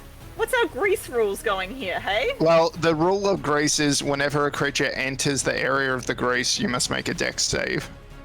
I couldn't even tell there was grease there. Deuce technically needs to make a dex save. Everyone gets to make a dex save. You get one, I get one, You're the Annie gets one. fucking worst. Hey. Hey, Language, young 24. lady. 24. Annie is. Juice, you're on your ass. Wait. I'm gonna lucky that. God. Friendly fire luckies. God damn. Oh, you're awesome. It got worse. What's the passing number you need? Nice. Well, whatever. I can still cast my spell from the floor. And whilst I may have fallen on my ass, I had more than enough move speed to stand back up Very again. dignified, isn't it? He can still hold a knife to his. Because he's also on the floor, I presume. He is, yeah. Anyway, Wait, so all ruining three of you? Annie's No. majestic Deuce and employment. Marcus are on the floor? Yeah, everyone's on the floor, Annie's not on the floor. So because- Marcus is definitely... You're like trying to scramble back up. So there's a bunch of guys rolling in oil right now, okay. Don't worry about it. Oh, oh my. Alright, what are you Okay, doing, so Annie? Annie's gonna run up to him, unsheath her sunblade on the ascent. Wait, hold on. I thought the Sunblade is like... You have to call upon it. It's not always present, right? I just Does it say? Oh yeah, it's a bonus action to call the blade out. Yeah. is it? It's usually a bonus hilt. action. It's usually... Okay. No, Annie can use her action to get there. Her bonus action to shapwing, To activate the lightsaber. activate the lightsaber, Sure. and try and cut off this guy's ring finger. Roll to hit first. And you get advantage, so check for crit. 26. Not quite a crit, but so it's 11 points, 16 points of damage. Yep. How does it work to cut off a specific appendage? Can you do that in D&D? I He's assume you just can. going for the finger, specifically that ring Very finger. DM dependent. Yeah. Because once you That's start okay. doing that, people start doing things like, can I poke his eye Yeah. out specifically and try to Because get... then you can just be like, well, I'll just cut off that guy's arm so he can't hold his sword. Yeah, Yeah. pretty much. Yep, it's up to DM. Yeah, usually like a higher AC, like dependent on part. And Yeah, or you give a particular part its set of HP of the total HP. Like That's there are true. That ways. would make more sense, yeah. How much Okay, HP I does would. the finger have? I mean, given that it's a giant finger, and if you think about it, you gotta sever not just skin and flesh. There's also like ligaments holding the skin together, But- holding it together, and the But bones Annie as would well. be very knowledgeable about where the part with like the least tension would be. Jesus. Like, But if you It's a think about, okay, lightsaber, alright, not a cool. scalpel. If you think about where you wear a ring, right? Yeah, sure, you can try and cut through the joint, but you don't wear a ring like up here. You would wear it past your joint. I don't know. He's So you would need to giant. cut through. You would need to cut through the knuckle, which is even gonna be harder than a joint. Yeah. Should I bring up the bone structure of a hand? I'm calling the police. More ruining search history. God. I do hand therapy at work. Okay, I know the bone structure of a hand. No. Okay, So how much HP would you giant give? does something. Yeah, like. Okay, so I would say you managed to the. I mean, you wouldn't know what it is. I'll have a number in my head. Okay, so finger specific HP. Finger HP. Given it has 200 HP. Okay, How much percentage of a human is the finger? not that much. Because if you could like percentage it that way, Alright, I've given a number in its head. You managed to hit a little bit of the finger. You can see that it has obviously sliced through a little bit of the flesh, but you haven't hit bone yet. that's her turn. Okay. This took a turn. Is Love still out of the battle? Yeah. Oh my Smart. It's still the... So do I have to roll again to stand back up? No, you just stand up. Okay, so Half I'll... move speed. Decide on how he's going to respond to the threats to him and his. Well, technically Marcus is no longer threatening Carl because Marcus is on his ass. He can do that on his ass. He can do lots of things on his ass. I mean, Carl's also on if his we ass. want to do it, like I had enough move speed because I'm hasted that I could stand up again. So it would have been embarrassing, but it would have been fine. Because I moved I moved from here to there 10 feet, and then I fell over. Then I stood back up for 15 foot of movement, so that's still fine. Okay, so it uses half its movement to get off. In that case, it will take a inflict wounds to the toes. It was just getting up. I said don't get up, and he got up. He did say that. Alright, cool. So Go for I'm it. taking that as a hostile action. Okay. What'd you get? God. That's not gonna hit, sorry. Well, gonna use all my luckies up for the day. Hope we don't get There's a into Ladra. trouble. 16. 16. You 16 get- hits. 16 hits. Yes! 29 necrotic Big to his money. big toe. It falls off. See, Annie, that's what you gotta do. Like gangrene. I see. Okay, so you almost slip on the grease a little bit, but just your hand just accidentally drops onto his big toe, and you just see the skin and flesh necrolize, and it's not looking very pretty. Okay, so it is now the Cloud Giant's turn.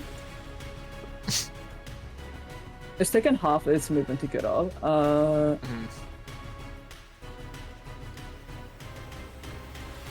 How does shoving work again, Morgan? Contested grapple check, and then if you win, you shove them 5 feet, or you shove them prone. Would it be with disadvantage on the grease? But they've got back up now. The grace doesn't factor into it unless he stays there at the end of his turn. Okay, cool. And it's a hopeful action, yeah. Hopeful.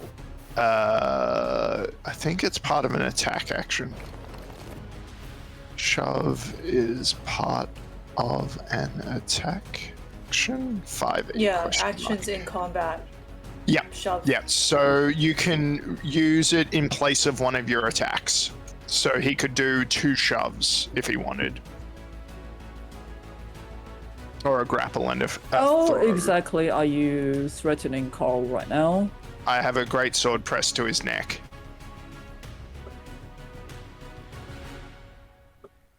Hmm. 2 death saving throws. No, but it kind of, so I'm just thinking, like, how would that work in a sort of action economy? If I were to try and do something towards you, would you be able to get an attack in first? No, because unlike Juice, I haven't set up a reaction. So Yeah. he could just do whatever and it'll happen.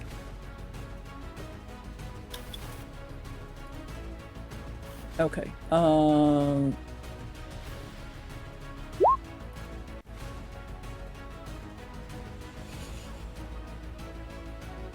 God damn it. See that.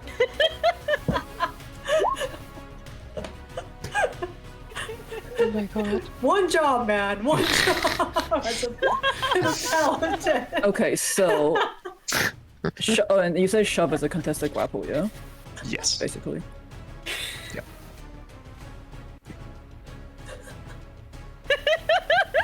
Okay, well, given that you don't have anything set up to as a ready to action, you see the Cloud Giant is gonna come through and try and grab you, Marcus. Mm-hmm. Full grapple. Cool. Roll shit, roll shit, roll shit.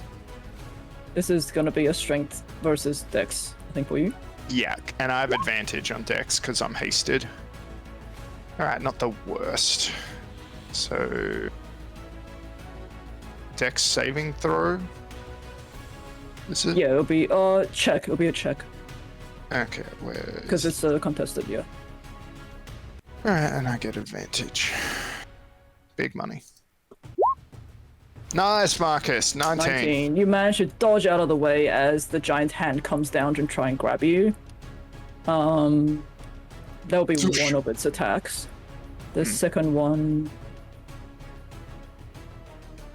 you see with the second attack, he scoops up Carl away from danger. Oh. With his half-severed finger. I mean, he has 2 hands, so he can scoop up with the second hand. So he scoops up Carl away from danger, and that's. He's not gonna Kool-Aid man out the wall. Oh, you could have totally attacked. You could have attacked the body. That's evil, but like. Forward. To front. Oh god, no, to front. Jesus Christ, sorry. I'm trying to back. Okay. And he is going to use. Ah, god, I do not have the action economy for this. That's okay. Okay. And you see him slam against the wall that's behind him in an attempt to break through. I'll say it will take the next turn for his next turn for him to be able to break through that wall cleanly. He is trying to Kool-Aid man. I would say, and Erwin also had an attack ready, so I will say 2 attacks on the kill isn't possible.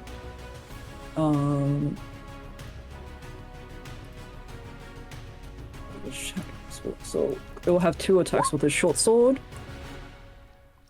2 attacks. Okay, so it would be only 3 points of piercing, unfortunately, as the second attack does not land. Desire, it is your turn. My Marcus, you're on deck. Got it. Okay. Desire will shout out, Stella, come see what's become of your brothers.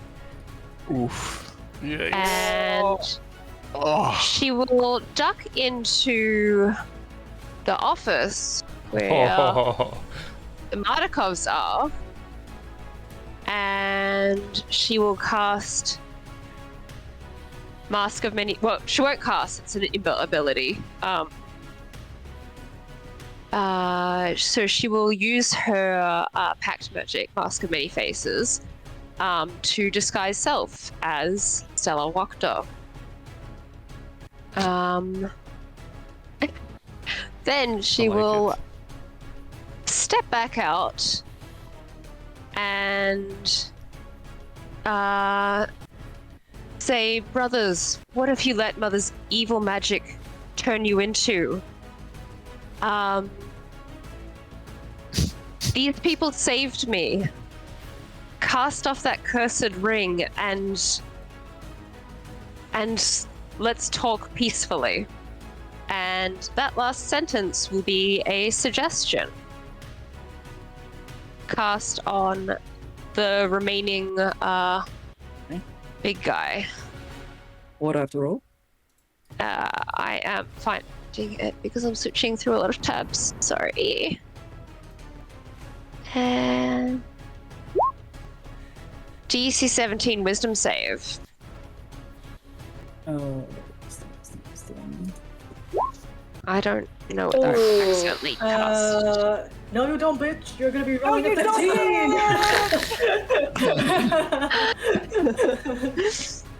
Yeah, 13. Okay, so how would this work in terms of action economy? If the suggestion was to take place now, he's not going to be able to act on it until his turn, yeah?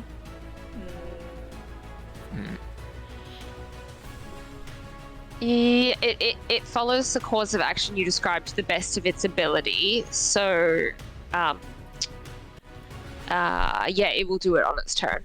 Okay, all right. So you see, the suggestion take hold. Nikolai's shoulders in the giant form seem to slump a little bit as it looks towards you with its eyes bulging and in surprise. Oh. Marcus, it is your turn. Yeah, Marcus will sheath his sword and go help Rosenthorn. Doggo is still stuck? Doggo is still stuck, so he's gonna try pulling the stuff off him. What's that? Strength. It was just to be a DC 16 strength. Oh, come on, Lisa, why you do this to us? We are weak. So point. weak. Cross this out.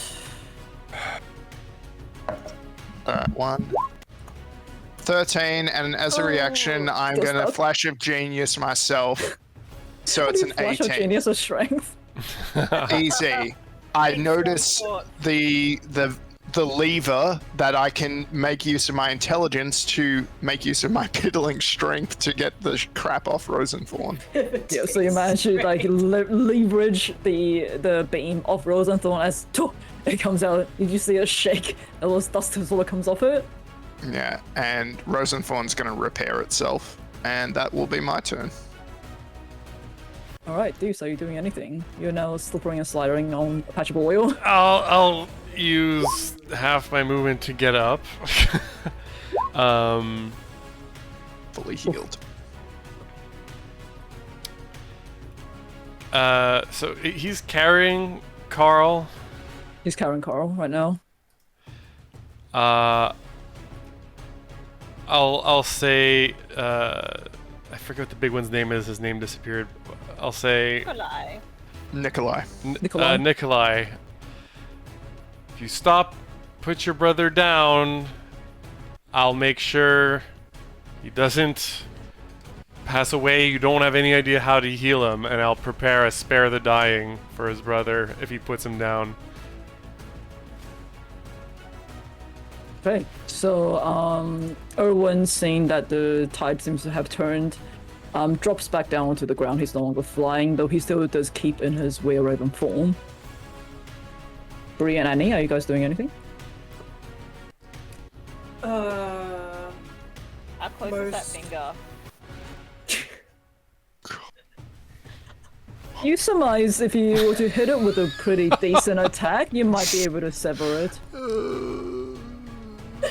Just that freaking. It's just close up on finger. Zooms in. No, I guess Bree would just come and stand next to Desire and just kind of look as like, yeah, just supportive in case anything happens. Look supportive. Yeah, but yeah, Bree, yeah, just pretty much holds an attack if anyone else gets attacked. Okay. Yeah. Annie, are you doing anything?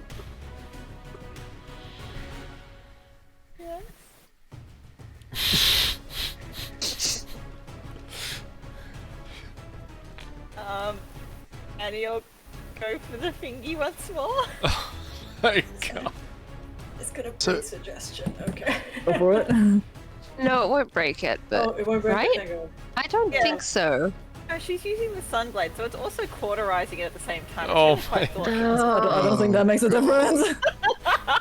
Also, now that mean, it's stood go up, for it if you how want. tall is this guy? Annie, the suggestion was for it to just cast off the ring.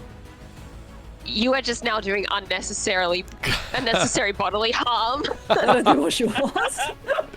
Okay, Annie's going to hold the sun sword, like she'll hold an action and look really menacing and just be like, Yay, and you're holding an Finger. action.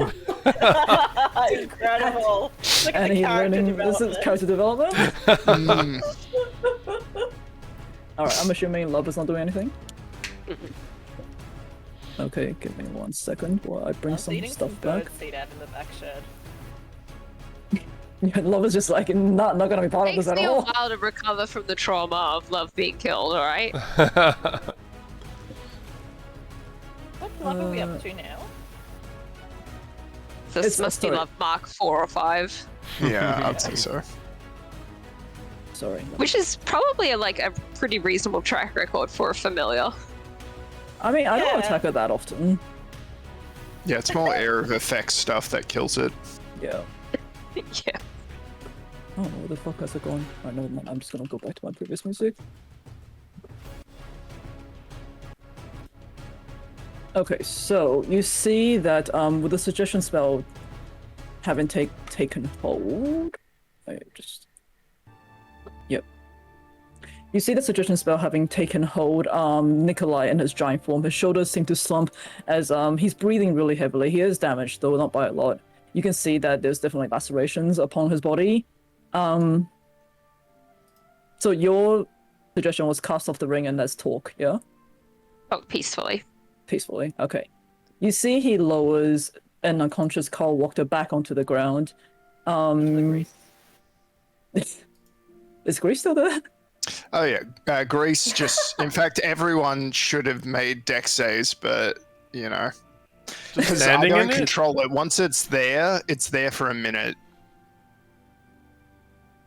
So yeah, have fun with that. Yep.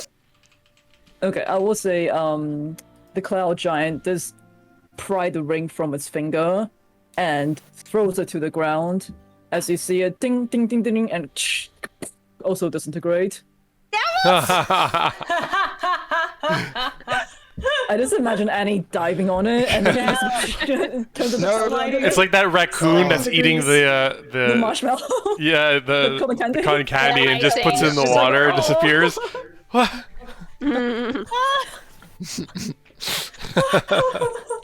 Let me just move a few tokens around to get things back to where it was.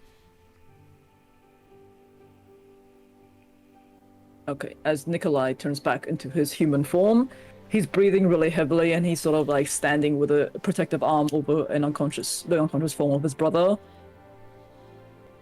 And pick up my notes again. I'll complete my action. Wait, hold on. Oh. Yeah, sorry. Are you still Stella right now? Yeah, I'm still Stella. Okay. Nikolai I can looking keep this towards up you. forever. Yeah, Nikolai looking towards you goes, Stella? Mother said you were dead.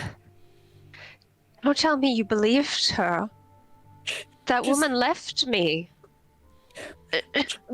These people. Because they killed you. That's what she made us. That's what I remember. We're not I so only bad. cared for you two because you looked like father. As soon as I became unwell, I was just a burden.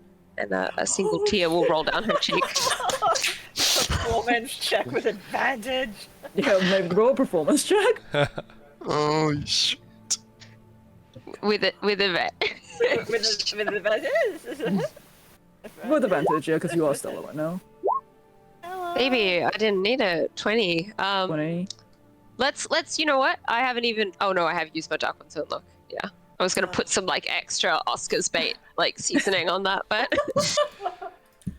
Deuce will walk up to Carl and say, let me take care of your brother and I'll cast Spare the Dying. Go Bree give your will- sister a hug. And you see Nikolai. What? Nikolai rush towards you, Desire, as he just scoops you up into. Actually, no. When you change, your form doesn't change, right? It's not like you can. He can sense that your form is not. can I make it like a smaller. dex thing to like dodge out of his Not so Dive out of the way. his hug? Yeah. No, Bree's gonna Bree will stand in front of Desire. I'm just say- gonna like back up. yeah. I'm sorry. I'm still. You were just these things. I'm a little frightened. It's Okay. Well, he Scared, woo. he does stop. He does stop in his tracks, and he goes, I'm so confused. Mother told us that these vicious the party that almost tried to destroy her and try and destroy her friends, they killed you during the festival.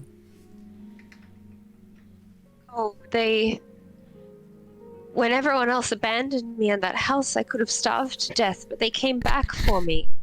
And this girl here, and Stella will take Annie's hand, Across was the willing grease. to give up her voice to heal me. She made a deal with an evil creature that would have taken those things away from her. But they fought that thing and saved the land from that too. You have it all wrong. They saved this town, and if we let them, maybe they can. You must realize by now that Mother is unwell. We didn't know. I swear to you, if I had knew that you were still alive, we would have come back. I mean, after what happened at the festival, Carl and I, we ran off into the forest to hide. Mother made no communication with us. We didn't know where she went. We didn't know where anyone went. All we knew was that we were in trouble from the townsfolk that was so desperate for our blood. I didn't even know you were still alive. I promise I did not abandon you, okay? If I had known, we would definitely have come back for you. I truly believe that the brothers I know would never have left me if they weren't fooled in some way. It's what's happened since last time we saw you? You were barely talking.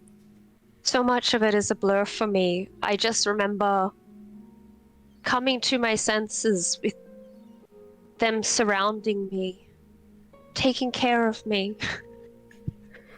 Another tear. Please, I think they can do the same for Mother. You know, she hasn't been quite right ever since Father passed. I fear it's gone beyond that. Last time we saw Mother, it's her and her friends have become something rather frightful. Well, always a terrible influence on her, taking advantage of a vulnerable, grieving, elderly woman. Holy shit. Does this just keep going, or do we have to keep rolling performance checks for them to realize that this is not Stella? I'm gonna make a request of them. Will you please trust them like I trust them? Tell them what you know of Mother's whereabouts, and maybe they can do something to break her free from the spell that grief holds on her. Would this be persuasion with advantage? Because you're still Stella right now. Yeah. Let's see. 24. Yeah, easy done. Gosh, I'm sorry, my mind is a mess right now. And he looks towards the rest of them. He sees that you guys have obviously helped Carl. You guys have spared him, and he goes, "I do apologize. It's Mother and her friends sent us with these rings and said that we must avenge the ones. We must avenge the ones that killed Stella.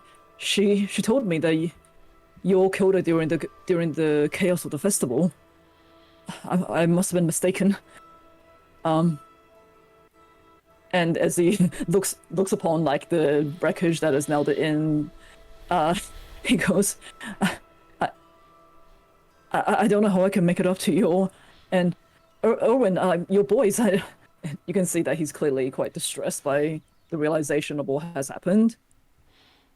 We'll take care of them, but are you good with a hammer? Well, I haven't had much manual labor done in my life. I haven't had to do much manual labor in my life. Never too late to learn. Yeah, and Marcus walks up behind Nikolai, pats him on the shoulder, and says, "Here's a hammer. Let's get started." Tavern repairing montage? Pretty much. Take off the jacket. Let's get started. Oh my god. Cast off the shackles of your past and rebuild them anew with this tavern wall. And the sun shines through the clouds. Yeah. Is Carl Anime prototype conscious now? Spare the dying just brings them to 0 HP. It makes him not have to roll death saves. Okay, yeah, he's still 0 HP, but I he's didn't not want him dying. necessarily waking up just yet. Just in case. Oh, so he's not awake yet. Okay, cool. Yeah, I like Bree kind of kneels next to Deuce and I feel kind of bad. You know, kind of stabbed him a few times. Then do you think do you think he remembers that? I mean, look, any sure it'll be damage they... Oh, actually, it's a polymorph. Annie will also be whispering the same thing into Deuce's other ear. So my ears are just full on both sides. Ah. Surround sound of Well, I mean, maybe we should like, maybe we should make sure Carl is okay first before we start repairing the tavern. He'll be alright. He just needs a little bit of rest. And he'll be... Yeah, let's get him on one of the beds upstairs. Oh wait, the stairs are gone. Yes, there's Oh. one. Oh, great. Only like a part of the stairs. Like maybe if we climb on Rosenthorn's back, we can climb up the stairs. I'll say if you want to just like, there's still the horse stable outside and things like that. If you want to put them Yeah. outside, somewhere a bit more comfy, you can. That sounds fine. Please take care of him. We need to send a message to Mother. She'll be ecstatic to know that you're still alive. No, you. No. That woman kept me tied to a bed, and when she fled with the book club, she left me. I know you love me, brothers, but I don't trust that there's love in her heart left for me.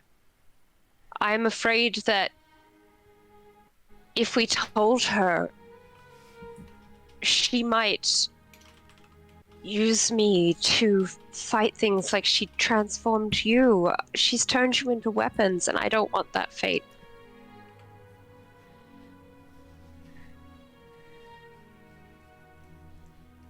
You know, you're,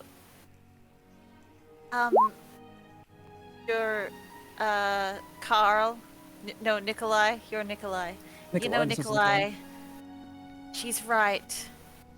Think back on all the things that your mother has done and all the times that she's used you only as pawns for her own game and her own sick satisfactions. If you look into your heart, you know it's true. Just like when I look into my heart, I see I didn't really mean to cut your finger off. I was just trying. I will say one of you can roll persuasion with advantage. I think Annie's a little bit more persuasive. Annie was trying to respond to tell us a story, Annie. Oh, okay. Annie's okay. got +6. Yeah, you Shit. go. With advantage. Yeah, she should be a cult leader, honestly. Oh boy. Yeah. Ah, there you go. 17's not bad. 17.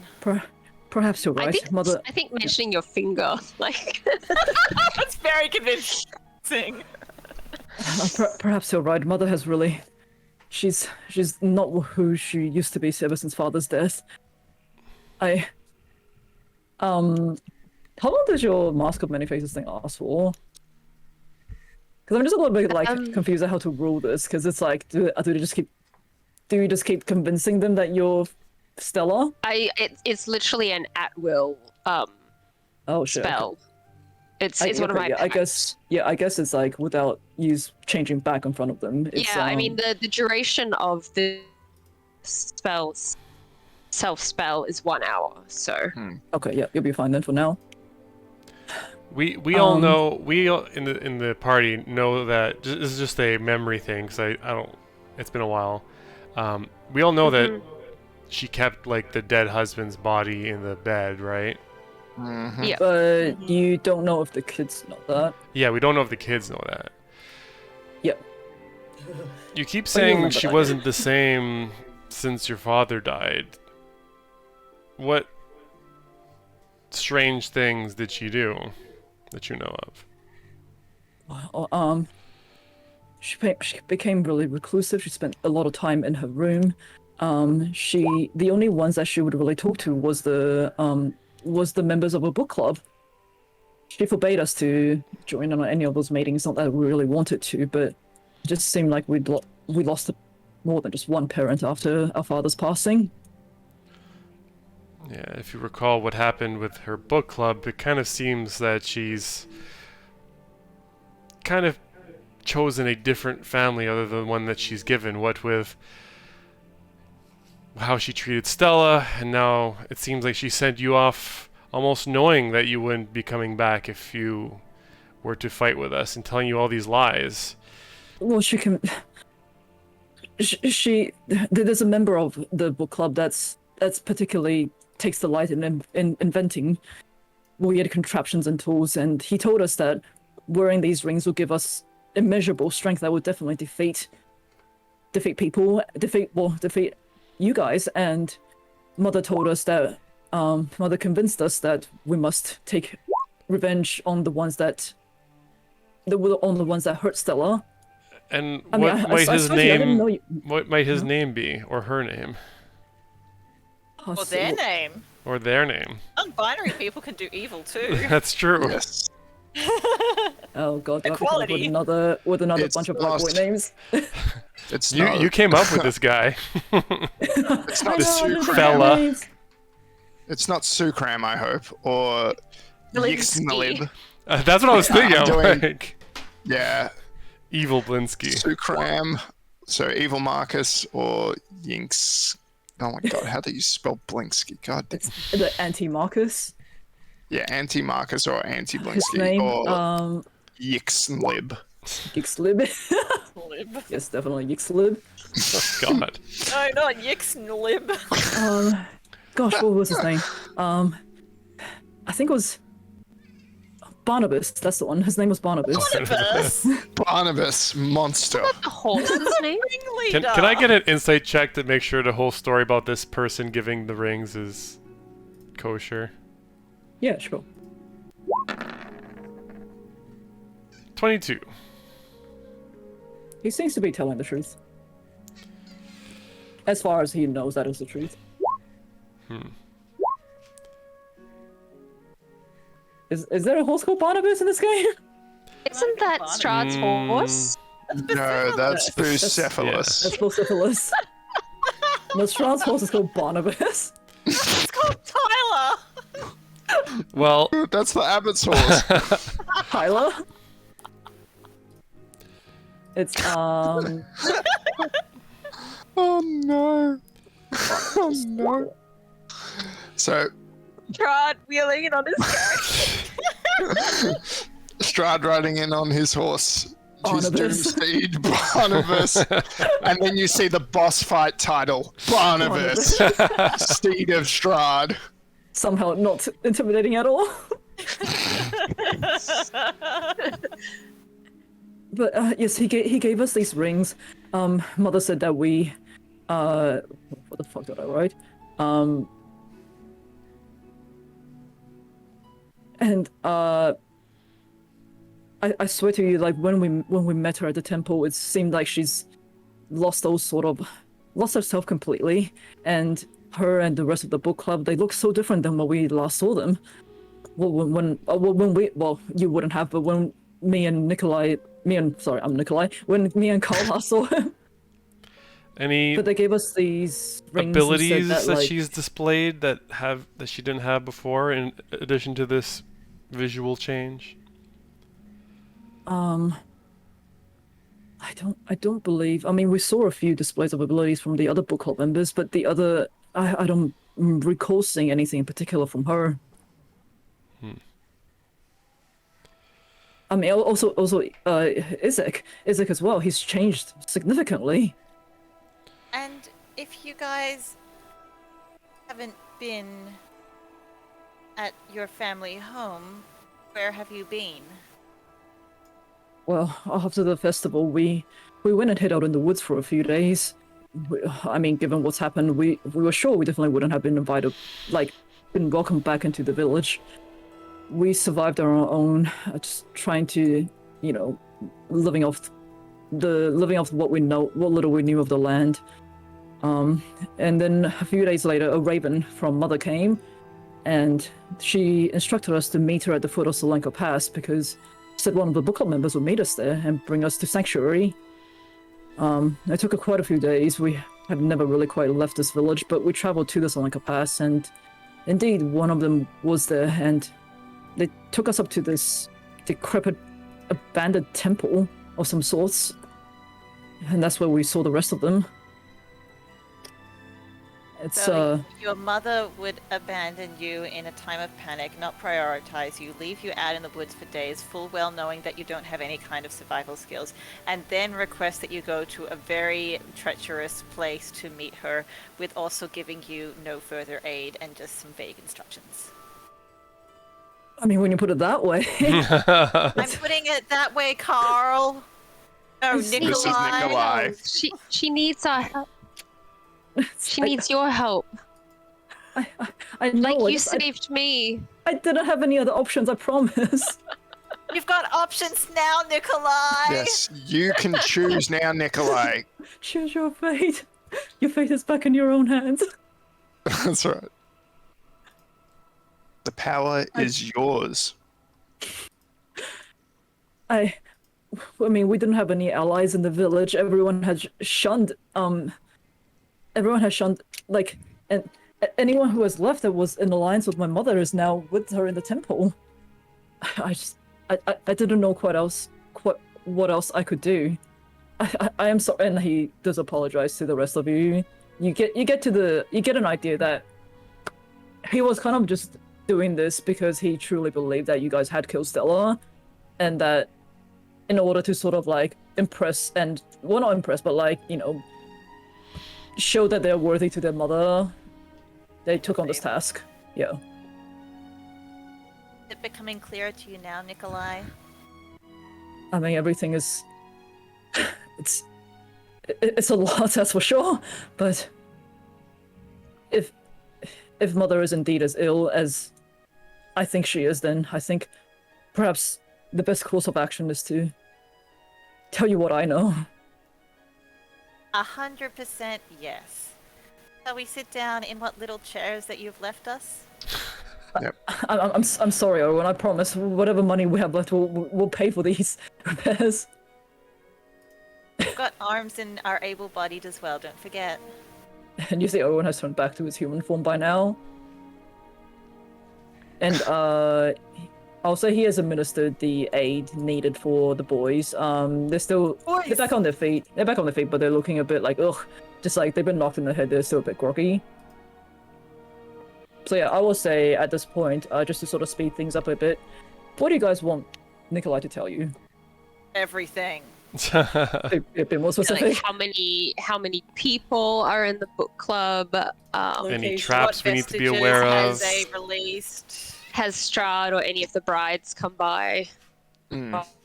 He is able to tell you that Skull die. Strahd and none of the brides have come by, not that he knows of at the very least in the few days that he was there. He does reiterate there are 6 members of the book club. What are their names? Oh God. Well, we need to know who they are!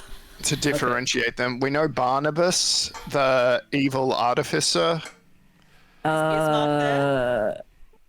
Is who? Ismark?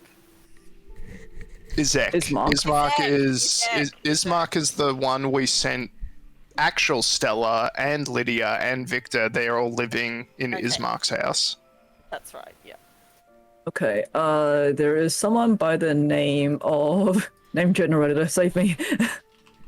Wait, It- I thought this would be in the Raw. Oh, this is not in the Raw. We've gone way okay, off Raw by this point. Okay, well, never mind then. We can learn their names later. No, it's alright, I'll make it up. There is A, B, C, D, E. there's a aggressive giant man.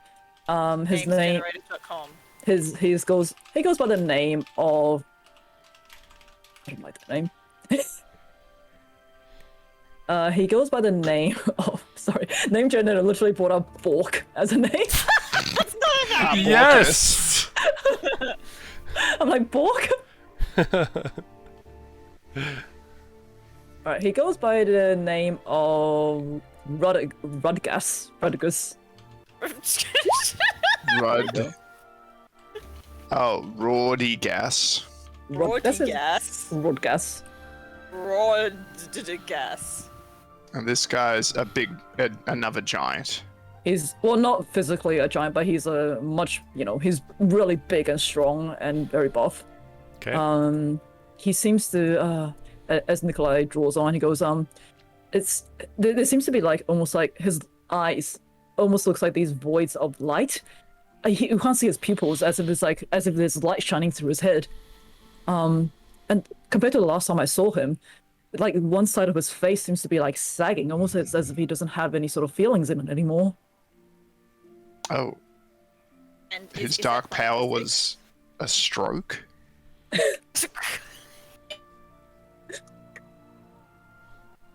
I mean, I don't think you guys quite know what they did in the temple just yet. Sorry, what was the name of this gentleman? That's Rodgas. Oh, Okay, the strong yes. buff dummy with the slack face. Got it. And there's what else is there? There's the really skinny guy. Oh gosh, what was his name? And he said, let's write this down. Ralston, the Ralston.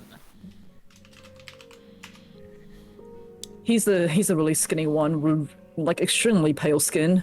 But compared to when we last saw him in the village, he's he seems his body seems to like reek of filth, as if it's like as if it's rotting away, and his skin is like covered in all these like pock marks and lesions, like he's infected by the pox or something. Not the pox. And he keeps bragging about how his touch is poison, how he can inflict disease upon people. I didn't see it happen, but the man talks big. I don't know whether or not he can actually do these things. I have a feeling that he can.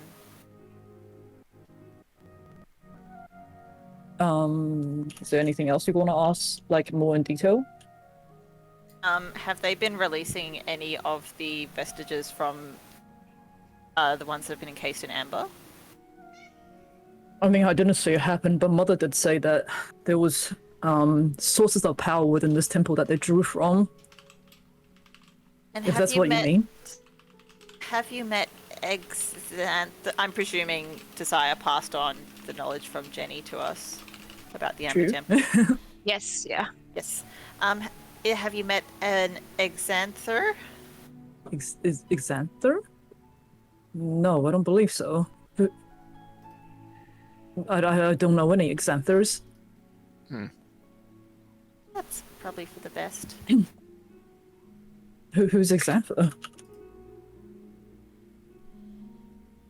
I guess you could call him like a landlord / librarian. What? He may be one of the ones poisoning Mother's mind. If so, I did not mean an Xanther at the temple, no.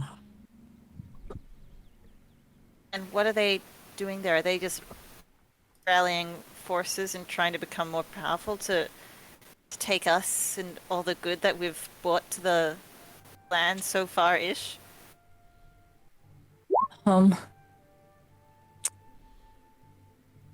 They said that, you know, they were trying to gain further power in order to destroy you all, and that once they do, and they have destroyed you, they were going to offer themselves up to I almost said he who must not be named. To the devil himself as allies. They wish to destroy you to show as a show of power. To show the devil that they could be, you know, like basically they wanted to destroy you in order to show Strahd their loyalty. Is what I'm trying to get across. And in the temple, they are sort of like building their power from within and taking upon more and more of whatever these dark gifts are able to offer them.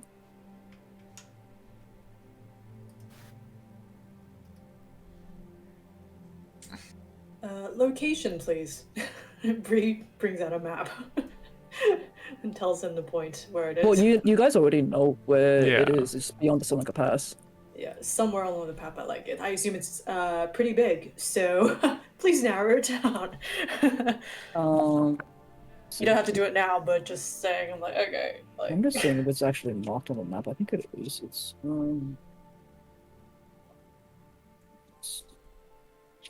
quickly check it now. Yeah, I can bring it back onto the map and show you where it is. Is there any things that we should be wary of on the journey there? So let me just. Where the fuck is my map? There's my map. Well, Solanka Pass itself is very like it's a snow-covered, it's a snow-covered mountain. Just trying to get through that is was quite harrowing itself. There is, however, a like a what do you call it? Like a gatehouse, guard tower sort of thing. We were able to take shelter there for a little bit. I mean, whilst we didn't see any, we've also been told that a lot of flying creatures sort of dive in and out of the Solanka Pass and pick off anyone that is traveling along the passageways. I mean, with the help of the book club members, we were able to get through without being detected, but I suppose definitely be careful of that. And I'll just pop this on. You guys are back on the map here? Yep. Okay, so if you scroll all the way down to the bottom, you see X. That is where the Amber Temple is. Okay. And this tower you said, it's where would it be? It is here. So if you see T, that is where the guard tower is. Okay. Right next to the water. It's quite a few days of travel up the mountain, but yeah, we managed to take a bit of a rest there with the help of the member who came to meet us. And then we traveled the rest of the way up to the temple. Awesome. Alright. Well, that's all I needed to know.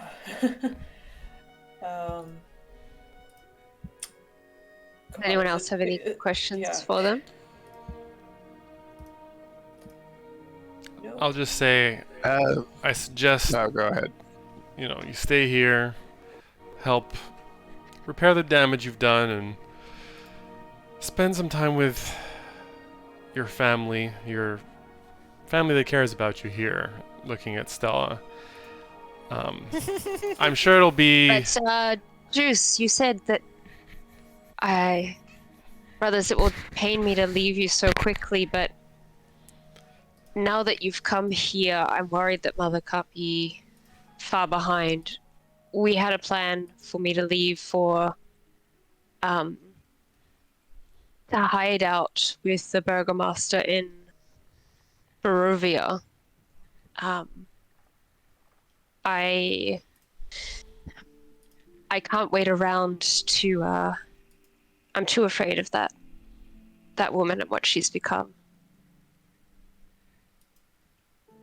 Will you fix what you've done here and then come after me? Find me in Barovia? How are you getting to Barovia, though? They know some men here of the carriage. They were the ones who helped take me to the abbots when they first found a way to cure me.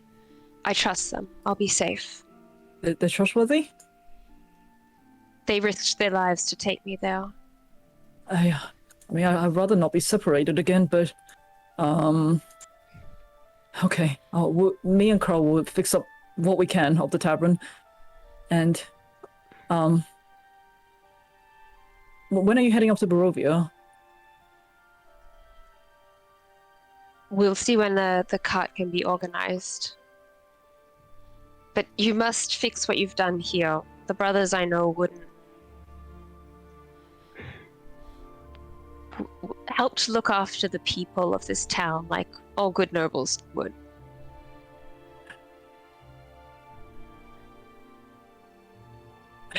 Whatever you say, Stella. Yeah, your sister has it right. all good nobles should be willing to lend a hand when the situation calls for it, and to admit their mistakes. Annie, will you walk me back to the orphanage? Oh, it would be my pleasure, Stella, after all that we've been through. I am glad you didn't need my voice, by the way. That was a close call. Hey. I think you use it best. And they'll I feel walk like to just the before orphanage. I feel like just before you leave, like Nikolai just like grabs you by the hand and go Stella, I promise. We will not be separated again. I know you'll find me. Man, You've this done it poor man. once. Do it again. This poor I'll man. see you in Barovia. Okay, is there anything else you guys want to ask of Nikolai? You are aware that there is 6 members of the book club, and Oh, and he only gave us deets on 3.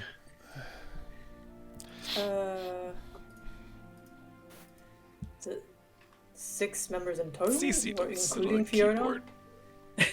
6 members not including Isaac and Fiona. Okay. Okay, that is my bad. And we have 3 of them. It's better than none. I mean, he is able to tell you a little bit about the others if you would like as well. Yes, please. Okay. Just as much as they know. So you guys have Barnabas, Rodgus, and Ralston. He does tell you that there is a very large and muscular woman by the name of Astrid. Oh, wife. Why?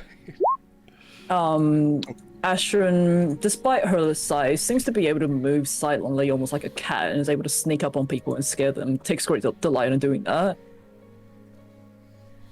And last time when they saw her at the temple, they noticed she seems to have almost a third eyeball on the side of her neck.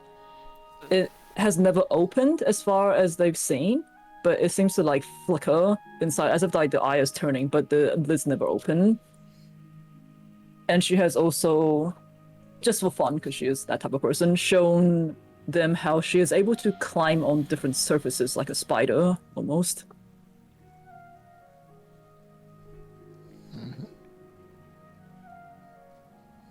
And there is another old lady by the name of Vacus. Oh, Varkas. Vacus. Like Barkus? With a V. Like Vakas. Vacus, yeah. She is much older compared to the other 3, even older than Lady Fiona. She wears large glasses and always seems to be speaking in a way that's very like kisses up to Lady Fiona. When they saw her, they noticed that an extra finger has grown on each of her hands, And she seems to be He's quite ready to... chop. Chop chop. And I'll fix that. and she's like quite obsessed with talking about how beautiful her extra finger is. And she doesn't seem to be much of a physical fighter, but could potentially be quite a powerful arcane user. And lastly, they see a man that they don't know the name of. He's wearing armor and he doesn't seem to speak much. But Nikolai, being a quite observant person, noticed that even though the Amber Temple is very cold and everyone's breath seems to be misting when they breathe, his doesn't for some reason. He doesn't seem to be bothered by the cold, or he's not feeling it at all. But despite that, he never likes sitting near the fire either, which he thought was quite weird given how cold it is in the temple. what was his name? They don't know his name. Unknown. So I've given him the name Silent Fred. I've given him the name Olaf. Ola. Or Hey You. Yeah, no, I get it. Olaf, like... No, from Frozen, buddy. Oh, Snowman. sorry, I thought you were just calling him Hey, as in like, hey you over there. Hola! Hey, No. Jude. Hola! Alright, fine. Let's go with Olaf. I like it. Anything else you guys want to ask him? Yeah, I had a question. When you were staying there, how were your, essentials for living procured? Your food, your water, how are those supplies gotten?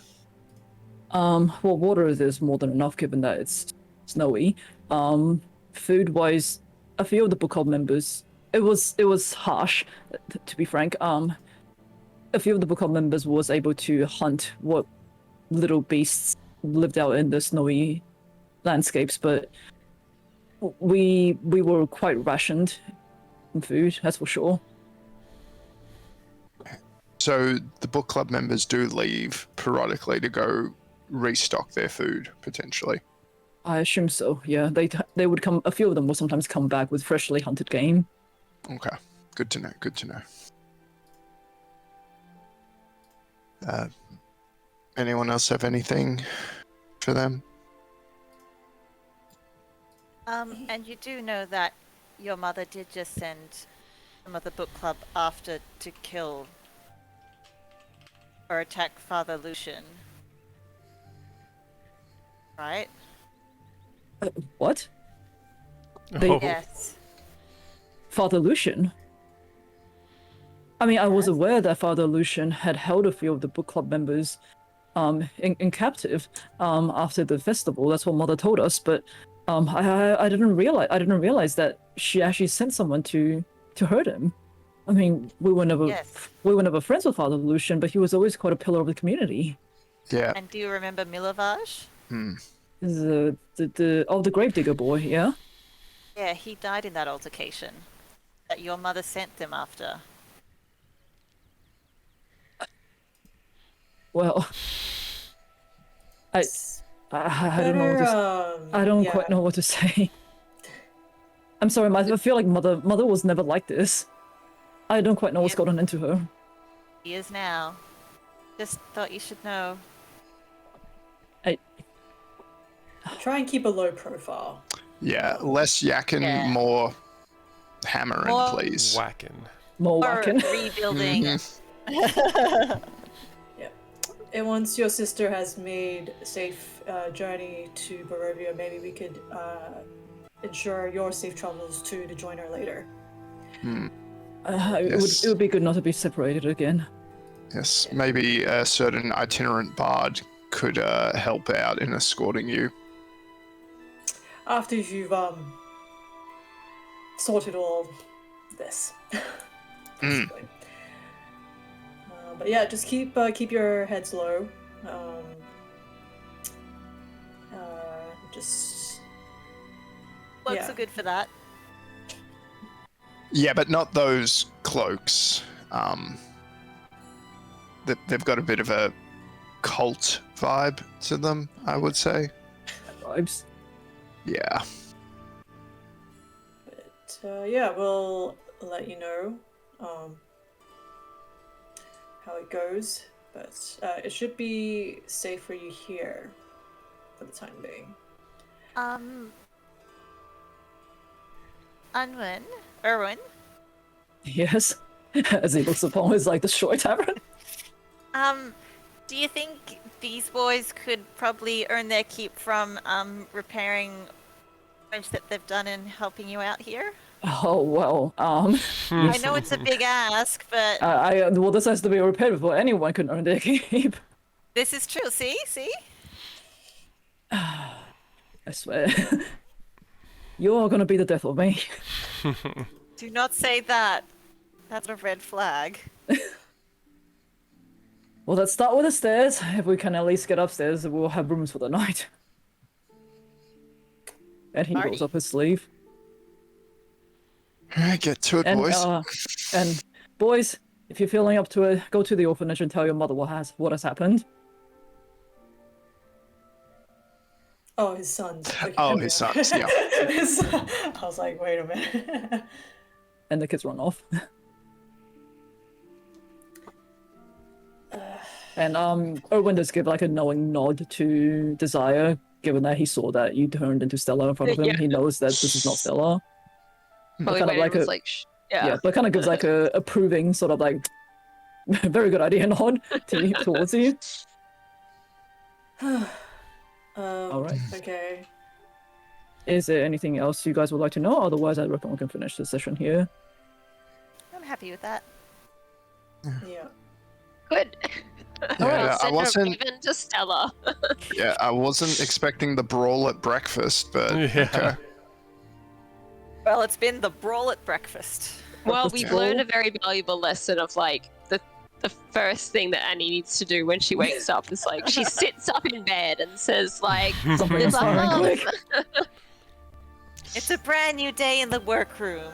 Yeah, that Just get it all out there.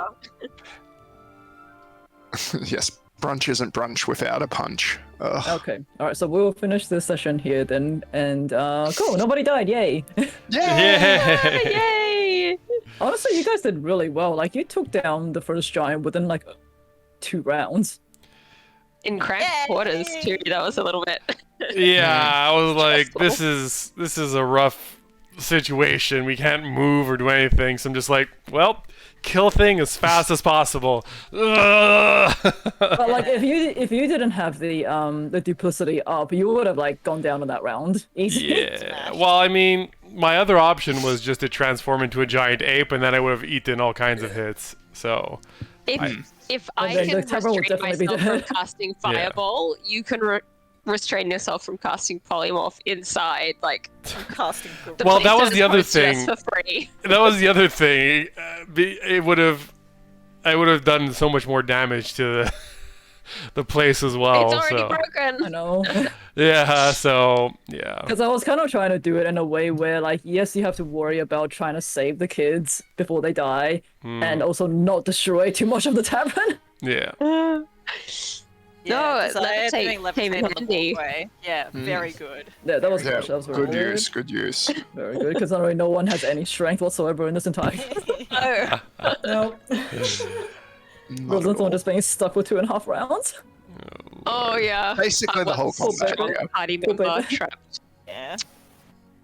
Ah, okay, And cool. I don't use Mask of Many Faces often anymore, but when it comes in handy, boy, it comes in handy. I'm just like, how are you going to explain this to him that eventually you're not Stella? Well, I figure she's gonna like go to the orphanage and we'll say we managed to get the carriage. Yeah. Stella's a- Basically, the timing doesn't work out, but they can go get her later. Yeah, so you.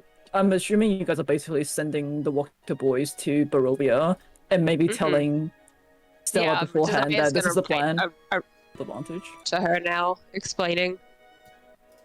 Yeah. Okay, so we can say you do that off screen. That you'd write a raven Yeah. to say that the brothers are coming. Please tell them that this happened. Mhm. And it was totally you. That's awesome. That was sick. That was good. That was a good move. That was a good move. Yeah. And I had one extra. Wait, what was it? Yeah, thank God I was able to use some rolls. I'm glad I helped. Oh, Jesus. Yes, amazing. I just like just like yeeting Annie onto the ground. Yeah. Because I'm just like, I'm like- technically it's not really by rule that they can do that, but I feel like as a giant you should have the Yeah. option to be able to pick someone up and throw them onto someone else. Uncanny dodge party member. Annie. Uncanny. Uncanny Annie. Kenny, Annie. Alright, good, so though. okay, Thank you. so Thank you. thanks guys. So next session we'll be playing on the 3rd and the 4th instead. Okay? So we're 1 day earlier than usual. Yes. And I just for my own benefit, is the current plan still go to Yester Hill? Yes. Yes. That buff before going to the Amber Temple. Yeah. Yeah, because they've We been need buffing buffs. themselves. We need to buff ourselves. We need to get buff. Ooh. I will say you guys don't exactly know whether or not doing that will buff yourselves or debuff Strahd. Yeah, I mean, It's a win-win. yeah, It's a Gonna be win done. regardless. Done. yeah. All right, cool. So Amber Temple, still stay on the track, stay on the plan. Yep. Cool. All right. Well, in that case, thank you guys for joining us this session. Yes, once again, next session is going to be on the 3rd and the 4th. That's going to be Friday in Canada and Saturday morning here. And we hope to see you guys again. But other than that, stay safe where you are. Have a good Lunar New Year if you celebrate it. And we'll see you guys in a fortnight's time. Bye, everyone. Bye. Hey. Bye.